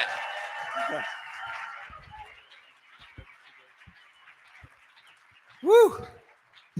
Man, I truly wake up every day feeling blessed to have such amazing friends and allies. Like, wow. Whew. All right, so I've got you for about the next 40 minutes, 45 minutes. I'm going to get my slides together here. And what I'm going to be speaking about is the trials and tribulations of building a parallel community. Miriam and I knew we were going to move to Mexico at some point. We're originally from Texas, from Houston. We've been visiting Mexico since 2017 as a couple. And somewhere along the lines, we realized this is going to be home for us. You know, for her, it was more like coming back home. Her family was born in, her parents were born in Mexico. They came to the U.S. And then when we said we were going to Mexico, they're like, why are you going backwards? And for us, it's not backwards. It's something really beautiful that we're able to be a part of, to come here and be in Mexico and just participate. And what I think is, here, I'll control it from here, guys. A thriving movement that is growing, this integrated movement that we're trying to co-create between Mexicans from all around this beautiful country and folks from the US and Canada, anybody else who feels invited to come here, and creating a truly balanced, integrated movement of like-minded people. Because I do have my reasons why I think Mexico will be one of the homes for freedom long into the future, despite its troubles. Yes. That's not to say that Mexico is perfect or that it's for everyone. I'm not, my talk here, let me make that clear. I'm not here to pitch you on moving to Mexico. If it you know, it appeals to you, do what appeals to you. But I'm just going to share my story of the community that we have been in the process of building, and where we started, where we're at. And yeah, so let's get into that. Our community is called the Conscious Agora. And I first outlined this idea in this book right here, if you can see that, for those who could see on screen. This is a book I wrote in 2017 called The Manifesto of the Free Humans. It was the third book in my trilogy called the Conscious Resistance Trilogy. And this is where myself and my writing partner, John Vibes, originally outlined this idea. We were just sort of imagining, okay, if we could be masters of the universe, what would our ideal community situation look like? How would people organize? What would the community structure look like? What would the food systems look like? And we updated the book in 2020 into the Conscious Resistance Trilogy. And this right here, what you're looking at, that symbol, I consider that to kind of be the capstone, the foundation of what is becoming the Conscious Agora. And I'm going to explain each of these pieces, but just briefly, at the top, you have sovereignty of the individual, which is just another way to say self-ownership, right? Does anybody here believe they own themselves? Yeah? Do you own your body? Do you make your choices? Right? It's not my body. I can't tell you what to do with it. I think we probably all agree with that, unless you think I can tell you when to get a vaccine or something like that. Generally speaking, though, I think everybody in this room would say, I do own myself, and not only that, but all the implications that come with that. Because when you really think about that idea, if I'm telling you I own myself, I'm in charge of this vessel, this being here, and I give you that same mutual respect that you own yourself, you own your body, then that means it is wrong for me to force my way or my views on you, to come up to you and physically try to hold you and say, hey, live the way I want you to, love the way I want you to, act this way, etc. I think we would all say, what are you doing? That's crazy. That's wrong. That's immoral. And vice versa. It's wrong for you to come and physically force your way on to me and say, you should be living this other way. I think generally we all understand that. Treat people the way you want to be treated. But sometimes people lose that perspective when government comes into the situation. They say, well, I'm not physically forcing you to do anything. I just went and voted for the government to force you to do something. At the end of the day, it's the same thing. It's still force, it's still violence, and it's still a violation of the principles of self-ownership. So for us, we wanted to form an eco-village, an intentional community that has the sovereignty of the individual liberty, self-ownership as like the key cornerstone. And the reason that's important to me is as Miriam and I started to put together our community and travel around, we've visited communities across Mexico, Costa Rica, the US, the UK, Denmark now, and they're all beautiful in their own ways. But what you'll notice sometimes, a lot of eco-villages, intentional communities, some of their politics tends to be more left-leaning, progressive, and you know, if that's your thing, that's fine. But they have more of a collectivist mentality, right? You guys know what that means? It's like where the collective good is more important than the individual. personally, I'm after both individual and collective liberation, but I don't think we should subvert the individual in order to obtain that collective liberation. Does that make sense? Right? And just one example, COVID was the perfect example of collectivism in action. You need to get this shot because if not, everybody else is going to get sick. You know, it's your fault. Grandmas are going to die around the world if you don't, do this and that. That's basically saying your individual rights, your choice, your bodily autonomy is beneath what we think is good for the rest of the people. And I think history has shown that that ideology of collectivism can end up really, really bad. So to me, we said, let's just put it right there at the top. The community we want to build, individual liberty is number one. But that doesn't mean, hey, we all do whatever we want and we disrespect each other. It's about that mutual respect, that mutual recognition that you own yourself, I own myself. You have individual liberty and so do I. And if we can come to a common agreement about how we deal with that, beautiful things can happen. And then I'll explain some more of these in a moment. Also, mindfulness. That is obviously a pretty broad, almost vague word, but what that essentially means is that we also recognize that the community that we want to create, we don't want to work with people who are static, who maybe think they got it all figured out and all the answers to life have all been solved. Accept me for who I am with all the horrible things. It doesn't mean we want to pick at each other, but it means that we want to work with other people who are still interested in growing mentally, physically, spiritually, like continuing to evolve. I'm only 40 years old, and I feel like there's still so much to learn. I know for some in the audience, that might seem like I'm still a child because you're a little bit older than me, but I love that idea. I love the idea. Like, I hope when I'm 70 and 80 that I still feel like there's so much to learn, that there's so much to keep growing, right? And that to me is like part of that mindfulness.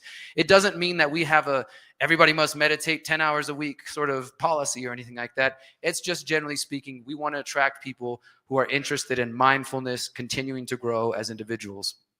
And then the bottom left, could we get the picture bigger again, please? The bottom left cornerstone says permagora there. And permagora is essentially just the combination of agorism and permaculture. And I first heard about this idea from a friend, Eric McCool. Shout out to Eric, wherever you're at. He was a permaculturist, but he was also very much inspired by the ideas of agorism and parallel networks that we've been talking about today. And what he recognized that many people in the permaculture community, for one, you get a permaculture certification, right? And there's nothing wrong with getting a permaculture certification. Miriam and I got one. But a lot of people in that community as well are still kind of in the mindset of like, we need government licenses, we need this sort of thing. And we wanted to take like the best of the permaculture ideas, but combine it with the agorist mentality of being outside of the system and sort of combining that. So that's basically what that cornerstone, and bringing in permaculture means that we want to use permaculture principles in the way that we design our buildings, the way we relate to the land, the way we relate to the wildlife, all of that, right? So those are sort of our three cornerstones. There's more that have come from that, but this was the original inspiration for what has become the Conscious Agora, a recognition of individual liberty, a promotion of permaculture principles, and mindfulness. And then you can kind of see in the white areas, agorism and counter-economics, and that leads to what we call the Conscious Agora. So when I first created this image, I was designing it in my mind, and I had a friend create the physical image. This is all the Conscious Agora was. It was an idea in my mind, like, yeah, one day, maybe I'll have a community, and this is how I would like it to look. And what I'm showing on screen right now is actually a screenshot from my book where we were first describing the creation of the Conscious Agoras. I'm not going to read the whole thing, but I just wanted that highlighted section there for those who can see it. I know it's a little small on the screen. It says, we believe in freedom, and thus we believe in diversity. Our vision of an intentional community will be one of the many coexisting communities, microstates, neighborhoods, and other yet to be discovered ways of self-organizing. The actual formation of a community is slated to begin in early 2020. Now, when I was writing this in 2016, I had no money, no plan, no idea where this was going to happen. It was just like, okay, I'm giving myself a deadline. 2020, like something will start happening. And then COVID, the gift that never stops giving, came along. And it really was like the push. It really was the push that we needed. Like I said, March 2020 came along. By January and February, I was already starting to report on this weird thing happening in China. And I was telling Miriam, I was like, I think something is about to happen. So we were kind of already keeping an eye on the news. And we had come back from a trip from Mexico and Costa Rica, and we came back just in time to see the toilet paper disappearing. And it's like, okay, something is going on, baby. I think we might need to go visit your grandpa and just see what happens there. And sure enough, within a couple of days, Donald Trump's administration, don't forget it was his administration, started talking about shutting down the borders and shutting down the Mexico-US border. For the most part, it was bullshit, but they were at least talking about it. And we loaded up the Jeep, and within 24 hours, we were crossing the Mexican border, coming into Mexico to visit her family in San Miguel. And we had no plan, no idea really what was going on. It was just an instinct that being in Mexico might be better than staying here in the US, and just to sort of watch the shit show from afar. And for us, again, I'm not trying to sell you on Mexico being this perfect paradise or anything, but for us, it was the right move. Mexico ended up being the only country in the world that never had vaccine requirements, quarantine requirements, mask requirements. Now, that doesn't mean that some parts of Mexico weren't worse than others, but as a whole, there was never a requirement that if you're coming to the country, you got to be, put into a quarantine camp. And guess what? That's why so many Canadians came here. That's why so many folks from the UK, from Australia, people who could get out of Australia came here, from Germany. I mean, we were a big part. That's what created the first Mexico Freedom Cell, March 2020. It was just, we created the group on Telegram, and all of a sudden there was people checking in. Oh, this is what's going on in Playa. This is what's going on in Tulum, and this is what's going on here. And we'd never been to Morelia before. We just went to San Miguel, which is a couple hours away from here. And then our friend Mark, who is actually now a member of our community, was staying at one of our now good friends, Rodrigo. Roy, are you in here? Yeah, okay. Let's give a big round of applause to Roy, because without him, we wouldn't be here.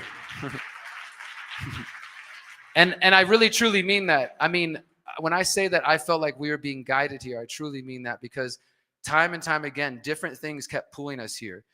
I'd kind of seen Roy in passing at Anarchapulco or some events. He's born and raised here in this beautiful area.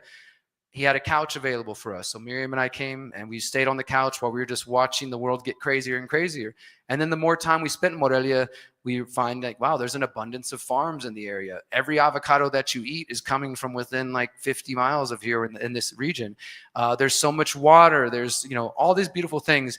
And we still didn't plan on living here. We were just like, okay, this will be home for a little while. We went back to the States over the summer, came back, got an apartment in Morelia, and continued searching for land. We still didn't think we were going to be here. We looked over in Puerto Vallarta. We went to the Yucatan. We went all around. We were still looking even in the States, open to ideas of land in the States.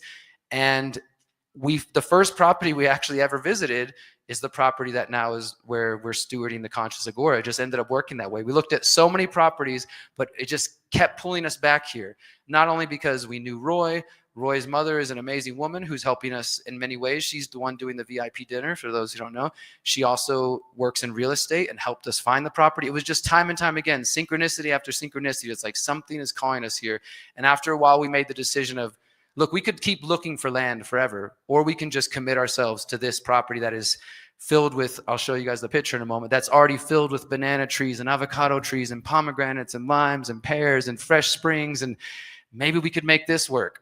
But again, we didn't have the money. We didn't, we saw it and it's like, wow, this is beautiful, but I can't afford this on my own. So let's keep looking, right?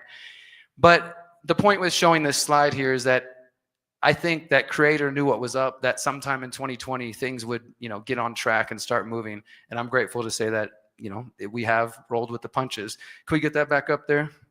So I'm going to share a little bit more now about the pyramid I was showing, the triangle. And I was mentioning the mindfulness aspect. This is just a little section that I wanted to read related to the mindfulness to sort of explain what I mean by that.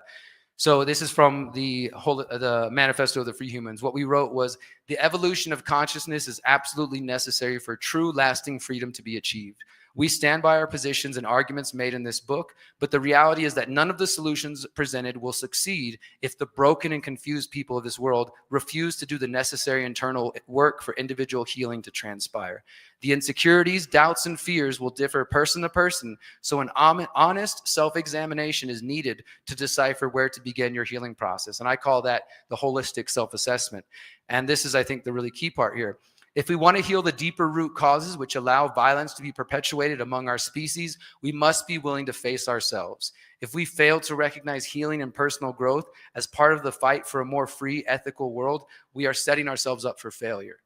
Our only hope is creating a free society based on mutual aid, voluntary association, and individual sovereignty. And it is to embark on a path of mindfulness, reflection, forgiveness, acceptance, healing, empowerment, and self-actualization. And I call those the 7 steps towards the conscious resistance.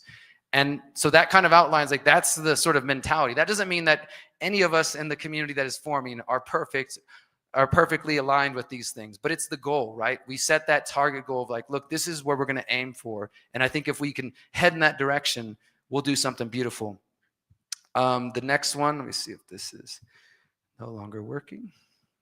Click, there we go. So this next part is about the permagora part. So I just want to read this section, and I'm kind of just getting deep into the principles of this. What I want to do first is show you guys the principles, then I'm going to show you the property, and then I'm going to actually show you some of the steps that we've taken, because my goal here to sharing this information is not just to say, hey, look at the cool things we're doing, because we're learning it as we go. We've had some really awesome mentors, including Mexican communities here. I've got to pick the brain of one of the founders of Huehue Cayoto near Tepoztlan, which is the oldest intentional community in Mexico, which has been around for 40 years, as well as others. And so I don't share this as if we're experts and got it all figured out, but I do think there are some key things that we can all take away.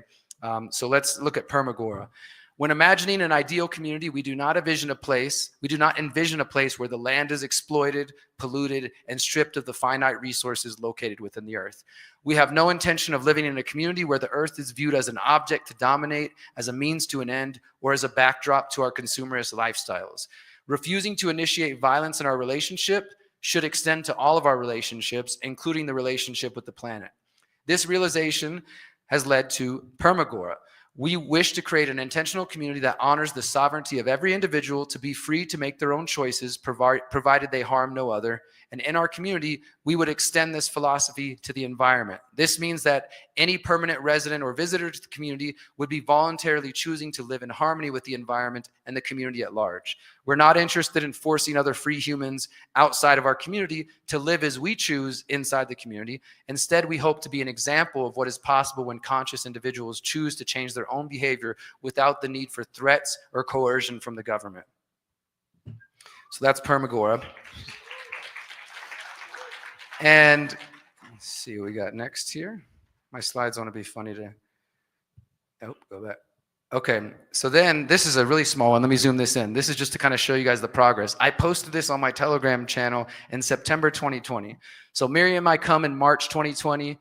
We start looking at land over the summer. And then by September, we decided, all right, let's do it. We're gonna find land in Mexico. We're gonna create a community. We don't know where yet. Don't know what it's going to look like, but let's just open it up to the world. And so through my work, I put out a video and said, hey, I'm building an intentional community in Mexico. It's based on this, this, and this. If you're interested, email us here. We got 500 emails from around the world. And this is me posting that. Miriam and I finally made it through the hundreds of emails expressing an interest in our Mexico project, AKA the Conscious Agora. We want to thank everyone who took time. Check your emails. Just like a little snapshot of where we were in the beginning. We spent weeks just going through hundreds of emails and seeing, we had sent out basically, first we said, hey, if you're interested, email us. And then what we did is we realized, okay, we need to filter this somehow. So let's create a questionnaire. What are your financial resources? What is your vision of community, et cetera? And I'll show you guys that in a minute. And we sent that back to these 500 people. And we got about 200 plus responses. And then we combed through all those and we narrowed it down to 50 people, households, individuals, couples, et cetera, that we felt were aligned with our vision. And everybody has a different way of approaching this. So again, please take nothing I'm saying as like, this is the one way, because you'll hear them a million different ways. I just know that this way has worked for us. We did not initially base our efforts to find the right people based on you must have this amount of money per se, or you need to be in this age group or anything like that. What was most important to us is that people actually understood the vision, because it's one thing, money is useful, right? But anybody can have money and still not get the vision, right? Hey, and I've had people reach out, especially during COVID when everybody was afraid. I've had people email me and say, we're retired. We have $100,000. Can we join your community? And I told those people, please do not say that to anybody else. You will get scammed. You will get ripped off. People will collect your money and promise you that they're building on land and that one day you're going to see your home. And we've seen it happen during COVID because so many people were afraid. They were in a scramble and they were just like, I got to get out of my country. Do you have land? We're still nowhere to the point of actually taking visitors there. But for years, people have been trying to come visit. And so I just share that to say, any community that you approach that you're interested in, including the ones that we're presenting here, if they don't have an entry-exit process, if they don't have a conflict resolution process, if they don't have decision-making agreements, if those basic things haven't been done, that's a red flag. That doesn't mean that you can't become a part of that and co-create that with them. But in my mind, my bit of advice here is to make that part of your questions for them. Ask them what work they have done on that. And if they haven't done any work, doesn't mean they're not good people, but perhaps you can be a part of helping them move in that direction. And this is just stuff we've had to learn. Of course, I will give credit to the book that many of you have probably heard about, Creating a Life Together, is known as like the Bible for intentional communities. It is a very useful book, and our community has done many of the exercises out of there. What's been really cool, though, I think what's been most exciting for me is that Miriam and I will be like, okay, well, how are we going to handle this thing? Or how are we going to organize this? And we start to develop our own ideas. And then we'll go look at Creating a Life Together and we'll realize, oh, we're already doing what they recommend. We kind of just naturally, instinctively started doing some of these practices. So that's really cool. This is a picture of me and Miriam and our first ever call. This is September 2020. I couldn't find a better picture, so excuse my silly face. September 2020. So after we narrowed it down to 50 people in September 2020, we said, guys, join us for a virtual call. We're all going to get to meet each other. And this is people from Europe, from Canada, from all over the world. And that was the beginning of us just, okay, let's just start to get to know each other. Like I said, we had applications from all these people, so we knew a little bit about them, but it's like we all got to get to know each other. And over time, as we started to do these calls, it naturally for us went from 50 to maybe 40, 27 at one point, and then 14. And some of that is just that during COVID, there's a lot of panic. So some people were like, yeah, I'm ready to move to Mexico. And then maybe after a while they realized, no, I think I'm going to stay here where I'm from. I got other plans or whatever. For us, it's never been a negative thing. We never take it negatively if somebody's like, your vision is not for me. And hopefully they don't take it negatively. We're like, we're not sure you're a great fit. Because at the end of the day, what we want is for everybody to find the community that's best for them, So just take that to mind. Like if you do meet with different communities and you go to their meetups or their orientations or whatever, and it doesn't necessarily work out, that's fine. Because what's actually happening is you're getting closer and closer to where you're supposed to be. And that's a good thing, right? So the more you learn about the way other people do it and you realize that's cool, but that's not how I would do it, that's fine. So if you hear things about the way we're doing things and it doesn't, appeal to you, that just means we're not the community for you. And that's okay, because we don't need to all move to one place. As I said earlier, my vision, and I know John shares this vision and some others here, is truly a network of communities around the world where we can know that there are like minds just like us in different countries, where we could eventually, I think in the long term, talking about parallel systems, have trade routes where we can be growing different types of food and trading and selling to each other, exchanging ideas, all kinds of beautiful things. For me, the Consciousness Agora, number one here in Morelia, outside of Morelia, is just the first one. What I really would like is for there to be a network of conscious agoras that are all united by those foundational principles of permaculture, individual liberty, and mindfulness. And each of them beyond that are beautiful and diverse in their own way, but we understand those core principles we're all on the same page about. That's kind of the bigger picture that I have for this. And here's just a few pictures from the land. These are some buddies here. These are part of the founding family. That's what we call our original members. So I'll talk about that for a second. So as I said, we started out with 50 people, then it went to 40, then it went to 26. It was 14 people in May 2023, I believe. We were going to put down a deposit on the property that we have now come into. And in that process of getting ready to put down that deposit, some new things were revealed. Like people's nerves are like, oh, I'm not sure I'm ready. And basically what happened, I'll just share this, I'll be more specific. So our community is not a vegan community. I'm vegan. There are vegans in the community, but there's also omnivores and carnivores in the community. Miriam and I made a decision early on that for us personally, we didn't want to have a fully vegan community. Unfortunately, some vegans are quite annoying, and and they have that reputation for a reason. And I say this as a vegan. And I don't mean to offend anybody, I'm just being real. So for us, it's like we wanted that diversity, but still, then how do we balance that though, right? How do we balance vegans and non-vegans? We're going to have community dinners. How are people going to feel about that? What does that look like? We had a lot of meetings and a lot of discussions about this. And what we came down to was that, for one, every single animal will be considered on a case-by-case basis, whether that's a pet, whether that's, livestock, whatever. And any animal that is brought into the property is not to be there just for our human means, if that makes sense. Like this can't just be a dog that's tied up in the corner and treated like crap and we bring it out every now and then to hunt or something like that. It has to be considered a member of the community and treated as such, right? Because also the other part of the Conscious Agora is that we envision in the long term, this will probably be years ahead, we would love to have an animal sanctuary as well. Like that is part of that. So that is important to us. But we had to find that balancing act, right? And so when we came to that conclusion, the group that was at that time 14 people, and we said, okay, every animal is a case-by-case basis. They can't be animals that are being exploited or just being used, as our workhorses or whatever, and that there's no slaughtering of animals on the land. And this is just our choice. Some people didn't like that though, and that was for them. They're like, you know what? To me, being, on a homestead, I want to be able to, take care of my own animals from start to finish the plate. And that's fine. And so a few members left after that. Like I said, there was no hard feelings. We're like, okay, cool. We're getting closer to the vision of what we want. Hopefully you find the community that fits you.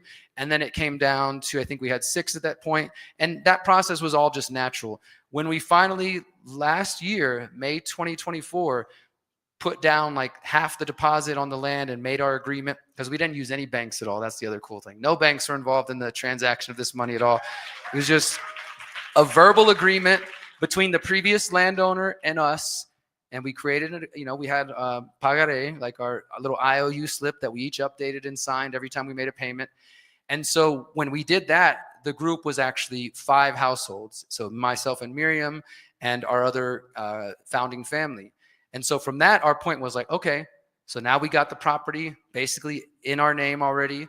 We've got access to it. We've got some debt to pay off. Let's start looking for our new members. And let me show you some pictures of the property here, and then we'll start getting to the process. Let's get those as big as we can, if you guys don't mind.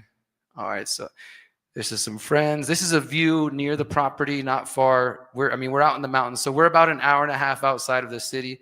I'm not going to tell you where, but we're an hour and a half outside the city. This is another one of our calls with our founding family. I just want to show love to our brother at the bottom right, Ethan. He's no longer in the group. He's a friend. I'm going to tell you guys about our roles in just a moment, but these people right here are the people who made it happen. I helped us get to this point.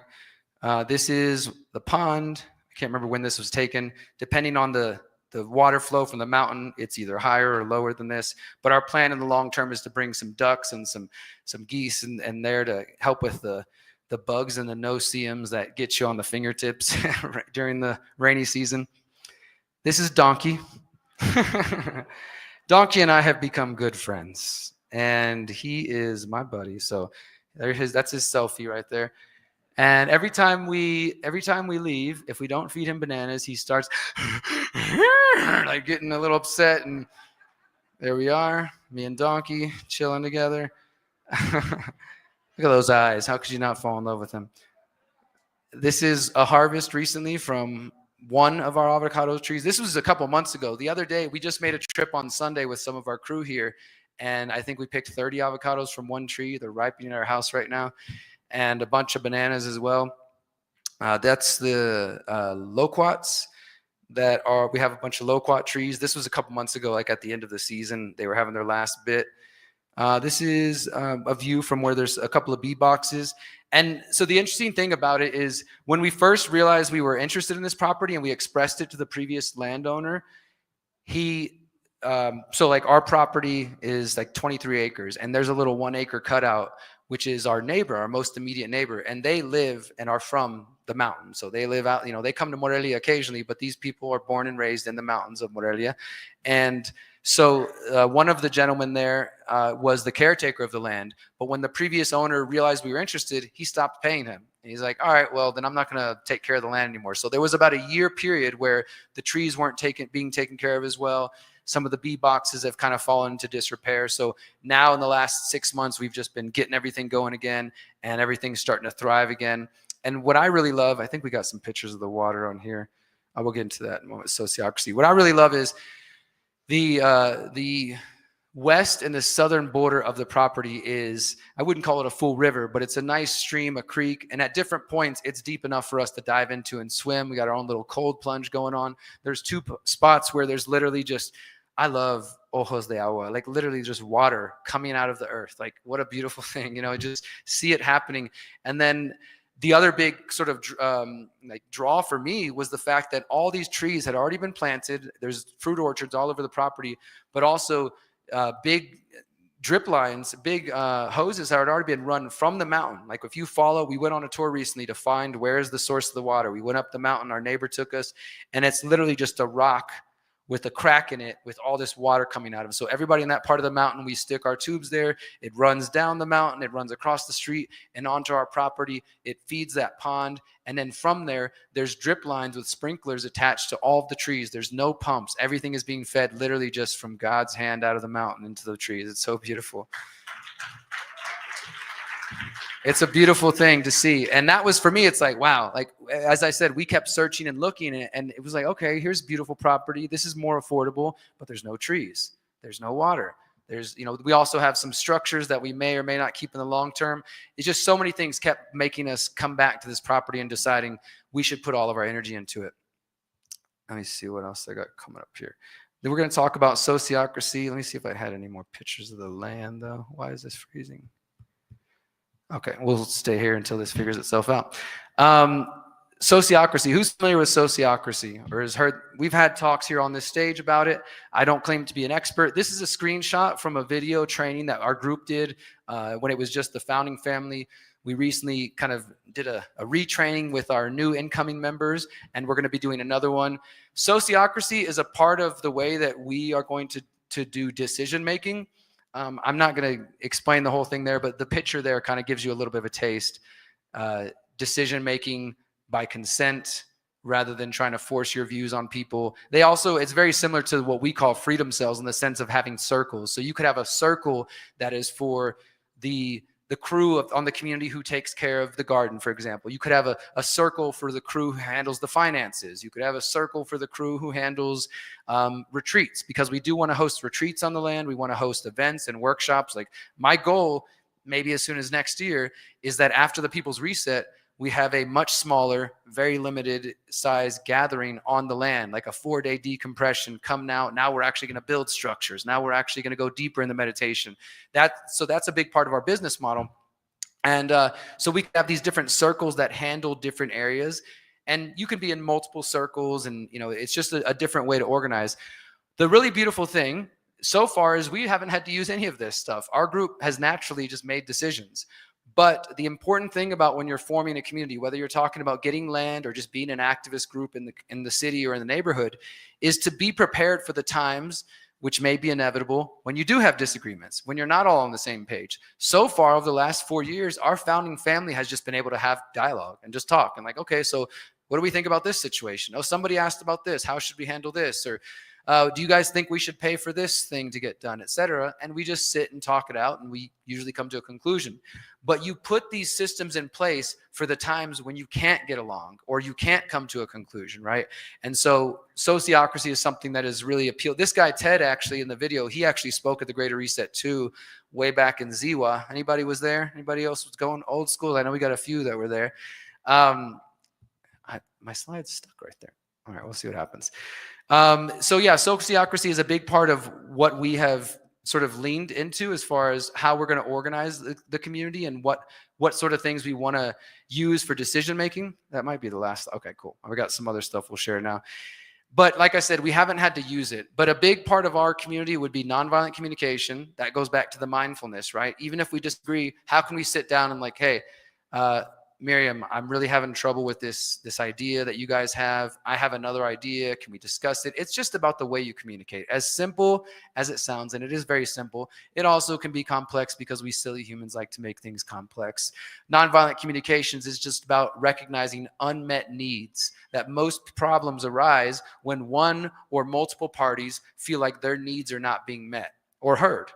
And, so you're able to sit down and say, hey guys, I feel like my voice was left out in the decision to paint the fence this color or whatever it may be, or to build the barn over here. I would like to express that. And we want to create that container, for lack of a better term, a safe space where we can all be free to be real with each other. It doesn't mean we need to sugarcoat and bullshit each other, but we also don't need to yell and scream at each other. We just communicate honestly and openly and say like, look, I think we're going in the wrong direction. And sociocracy, again, is about, it's not about agreeing 100% on everything. It's about finding what they call the zone of consent, right? So like, let's say in the middle of that zone of consent is your most ideal situation. I want the barn to be on that side of the property. And then a few of us are like, no, I want it to be on that property. And that's your ideal position right there in the center, but you could live with it being over there, right? But you definitely can't live with it being over there. So within discussion and dialogue, we come to an understanding. Even if it wasn't your first primary decision, it wasn't your first goal, you get to a point after discussion, ideally, and say, okay, yeah, that wasn't my number one choice, but I can live with that. It's not going to cause me to leave the group or anything like that. And we are able to make decisions. That's the goal there. And that's why we're also taking sociocracy trainings with the group, because I'm not an expert, but the goal is that each of us will become closer to being experts. And then with time, we could teach other communities how we approach this. That to me is the important part as well, is that knowledge is passed down. That's why I'm doing this presentation, because I get a lot of questions about our community and how we went about it. Like I said, there's no perfect ways, but I do see other ways that I think maybe aren't the best. And so, as I said earlier, if you're talking to a community and they don't have a decision-making, they haven't even had a discussion on decision-making, they haven't talked about conflict resolution, you don't know how you enter the process, you don't know how you exit the process, that could be problematic. So I'm going to show you guys a little bit of the forms that we use to bring in new members. Let's see if I can show this one. This is here we go. This one here, I'll start off this one. This is the questionnaire, the kind of introduction that Miriam and I would send out to people. It's been updated a couple times, obviously, since 2020. Like I said, the founding principles I already explained: sovereignty of the individual, self-ownership, permaculture principles, mindfulness. We're going to scroll past those ones.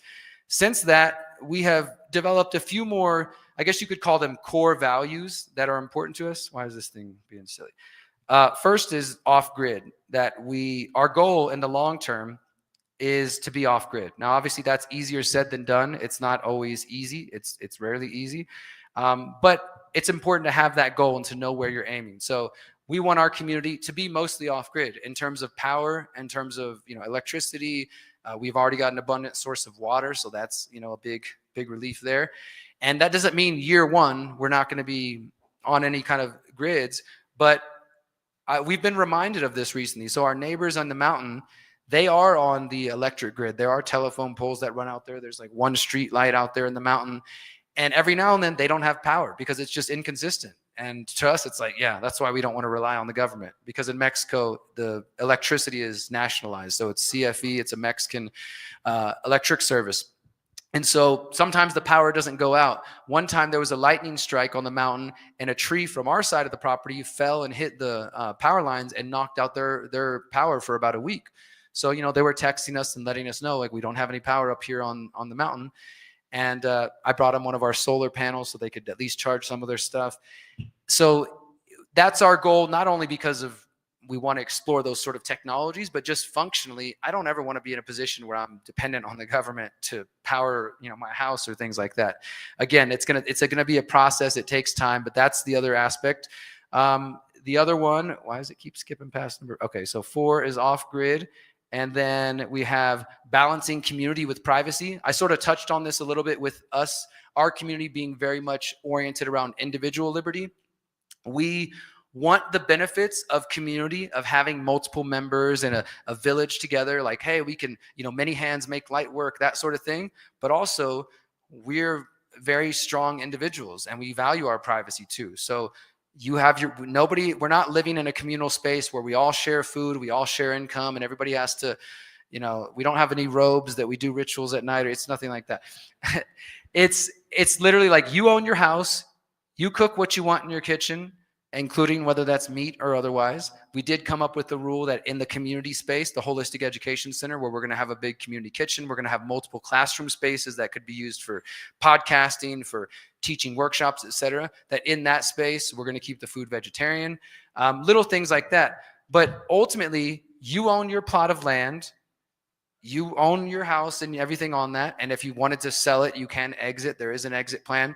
And that's important to us. We want community, but also outside of hanging out with hundreds of people once a year, I'm pretty much an introvert. So I like my privacy and my space. And I think we have members in the community who kind of feel that way. We want to come together. We want to do cool projects, but we also would like to keep that beautiful balance there. So that's another important value, balancing community with privacy. And this next one is probably one of the most important ones, integration with the local community. We're not trying to create an expat bubble of people who never learn Spanish and who get all their food delivered to them from somewhere else and don't interact with Mexicans at any point in their life. That is the exact opposite of what we're trying to create. And that has been important to myself and Miriam from the very beginning. Not only because her family is from here, and I actually did me and my brother, my younger brother, were doing some genealogy recently, and I found out 4 generations back, my family was on this side of the river. I never knew that before, so I always thought I was native to Texas. So it's important for us to be as integrated as possible for numerous reasons. Not only because there's a lot of value there, but if you are in a country that is not your home country and you're starting a community, there is more security if you're integrated. If, let's say, some shit goes down and we're out there in the middle of the mountain and our neighbors, we've never talked to them. We have in the part of the mountain we're at, we have our most immediate neighbors and 1, 2, about 3 other people in kind of our immediate area. There's others spread out the mountain. But let's say something was going on, we had an emergency, and they have no idea who we are. They're going to be a lot less likely to be interested in helping us and coming together and, coming together in solidarity, as opposed to us being neighbors who actually know each other, who know each other's children's names, who eat dinner together, who hang out and work together. And so even just on a practical level, being integrated is very important. And I'm grateful to say that we've already established those relationships. When we go to the land, we get the neighbors, wonderful little children, come run over and give us hugs. And we gave them some Christmas gifts recently. I almost went dressed up as Santa Claus to go give them some stuff, but we decided not to do that. We're really building this beautiful connection and relationship, which I love and enjoy. And so, when they see us come there, they're not just like, who are the people? What is going on here? They come over, they invite. Probably one of the most humbling experiences early on was when we had our group there and we were just getting to know them and they invited us into their homes, and they've built some beautiful homes. But, you might look at them and, depending on your background and place of origin, and say that's a pretty humble home. And they invited us into their kitchen and they fed us and told us the tortillas are grown, the corn's grown up there. This drink is the wild raspberries that grows over there. This is wild spinach from here. And just treated us like family, and it's been just this beautiful, beautiful relationship that's growing. And I really look forward to where it goes from here. The 8th value is respect for animal life, which I sort of already outlined there. That was another thing that is really important to us. And so what you're looking at here is literally what we send out to people. That first thing is just the values. And then we ask these questions. What is your vision for the community you want to build or join? What expectations do you have for an eco-village and other community members? We also mentioned we're seeking members who are ready to commit within the next 5 months. What's your time frame of moving? We ask whether you're seeking to be full-time or part-time. We define full-time as being on the land 50 to 75% of the year. Obviously, some people have different schedules. Some of our members live in Canada or other parts of the world half the year. But if everybody's only part-time, it's pretty hard to have community if everybody's gone all the time. And I say that as somebody who's traveling quite a bit. Miriam and I recognize that. Like, you guys are going to see a shift in my work over the next years. Not only, I will continue to do journalism because it's my passion, as I was sharing earlier, but you're going to see a lot more building compost toilet videos and taking care of the land. And Miriam and I just went and built our first compost toilet a couple weeks ago on the property, and it was a fun adventure. What resources do you have to offer? again, we're not just focused on finances, but obviously that's a part of it, but skill sets, financial capital, experience. What's your level of fluency in Spanish? In the beginning, we didn't have that question. And over time, we realized that it's important that we have more Spanish speakers, that it can't just be dependent on one or two people, the only people on the land who can speak Spanish. That's just, it's again, as far as being integrated, we need more Spanish speakers. So in the beginning, as Miriam and I were just figuring it out, we didn't have that as kind of a requirement. Now, as we're bringing in new members, that's like a pretty hard point. You got to have some level of Spanish fluency, or at least in the process of working on that, right? Showing a real effort to have that. And how many people are in your household? Are there any specific needs for your party, diet, health, etc.? And then share your thoughts. So that's part of our application that we send out. And then I'll show you guys this one. Let me blow this up. This is the welcome packet, if you will. Welcome to TCA. That also comes with it. There's another shot of the pond there. And I'm not going to go through the whole thing, but you guys kind of get an example. This is just something that we've learned from other communities. So we describe our vision, we describe our mission, we describe the principles that I've just outlined. This is one of the little pools you can jump in that I was showing you. Let me go back to it. This is one of our little pools that I enjoy jumping in. And we talk about our potential future business ideas. We discuss the features of the land. Here's an aerial view. Can you guys see? Let me zoom in. This is an aerial view of what the property looked. This is a few years ago. But you can kind of see the pond from the top there. This whole giant area is the property flowing down. Like what you're looking at is like where that pond is. That's the entry point. That's the highest point. From there, it all kind of goes down towards the water. The water forms the left and the bottom border of the property. And you can kind of see, this is an older image, but you can sort of see trees dotting the land. There's a lot more now from when this was taken. It's outside of Morelia. It's 23 acres. 23 acres. Oh, I lost myself 1 second. Sorry, guys. And then this picture this part just goes a little deeper. Everything I've already explained about my book and where this whole idea comes from and what we're looking for in new members. And then the 8 guiding values. So some of that I think I've already covered. So now let me just share a little bit more from the heart. So we've been at this process now for 5 years, and we have our founding family. I want to invite my founding family who's here, those who've been with us since the beginning, just to stand up for a brief moment. Those who are with, including Miriam. Miriam, if you hear my voice, you stand up, baby. So those who are standing up, give a big round of applause to my brothers here and sister right there. Yes. Thank you guys. We've been through a lot together. We've been through a lot together over the last 5 years. They were a part of that original hundreds down to 50, down to the small group that we paid to put the deposit down and everything. And as I mentioned, we do have an entry and exit process. And so we sort of used, who's familiar with permaculture zones?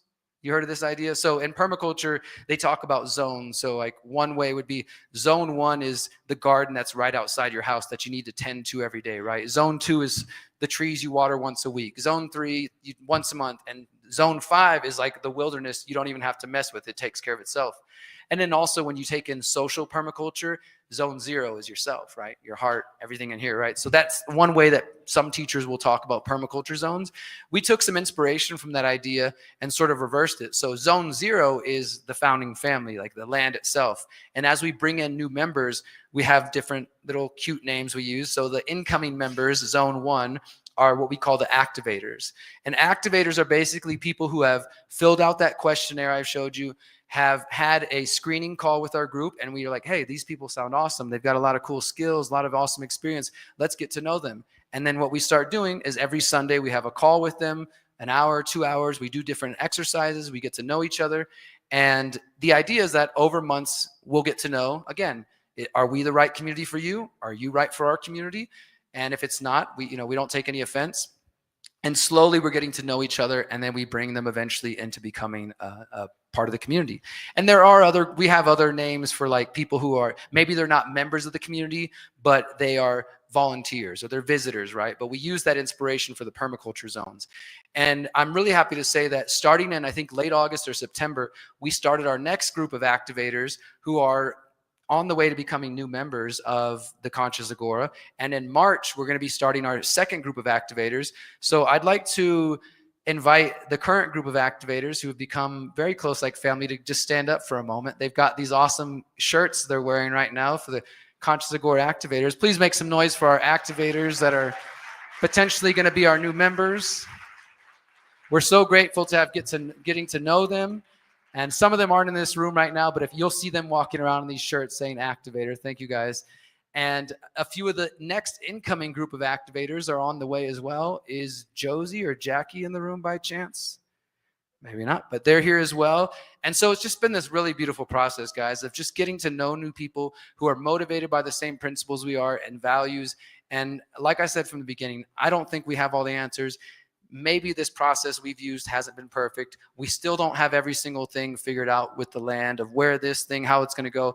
But I trust and I know that our intentions are pure, that we have the right principles with us. We have the right mindset, that we're taking our time. There have been times where we're like, maybe we're going too slow. Maybe we should hurry up, and other communities seem to be moving faster. But now we look around and a lot of those communities have fallen apart. A lot of them have turned out to not be what they claim to be. So we've just stayed steady at our own pace. It'll be 5 years on September since we had that first call. And as of last week, we paid off the land. And now, and somebody mentioned this earlier about our language.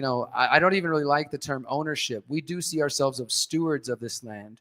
I believe Creator guided us to this place and to this property, and that all the people we're meant to work with, we're meeting. And whether that's the current group or people in the future we've yet to meet, that we're creating something. And as I said earlier, the goal is for this to be a model for other communities, to take the ideas that we've implemented and then take the pieces that work and leave the rest that don't work. But ultimately, I know that this is my lifelong project. This is the biggest project I've ever taken on, and I know it's going to take the rest of my life to continue to flesh it out. And I am honored to have been a part of the seed, but at this point, it's much bigger than just Derek Bros. It is the founding family, and it's the activators, and I'm just honored to be a part of it. So I hope you guys will take some of the tips I shared and some of the inspiration, and I appreciate you guys giving me your time.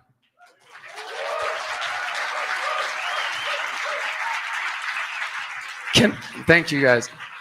Can I end with my positive affirmation? I always like to end with my positive affirmation. I think we're almost near the end of the day. It's just a good way to wrap it up before we do the final networking session of the day. And then there's a concert tonight. So you've heard many people say this at this point. If it appeals to you, if it applies to you, please repeat this after me. I'll share the story again briefly. This is a phrase that came to me when I was in prison, when I was locked up at 20 years old, 21, struggling with drug addiction, looking for all of you, looking for real community and just authenticity, really. And it got me through some tough times. And so I would literally just repeat to myself, like, you're powerful, you're beautiful, you're free, you're going to get through this, So if that applies to you, appeals to you, please repeat after me. I am powerful. I am beautiful. I am free. Thank you guys so much.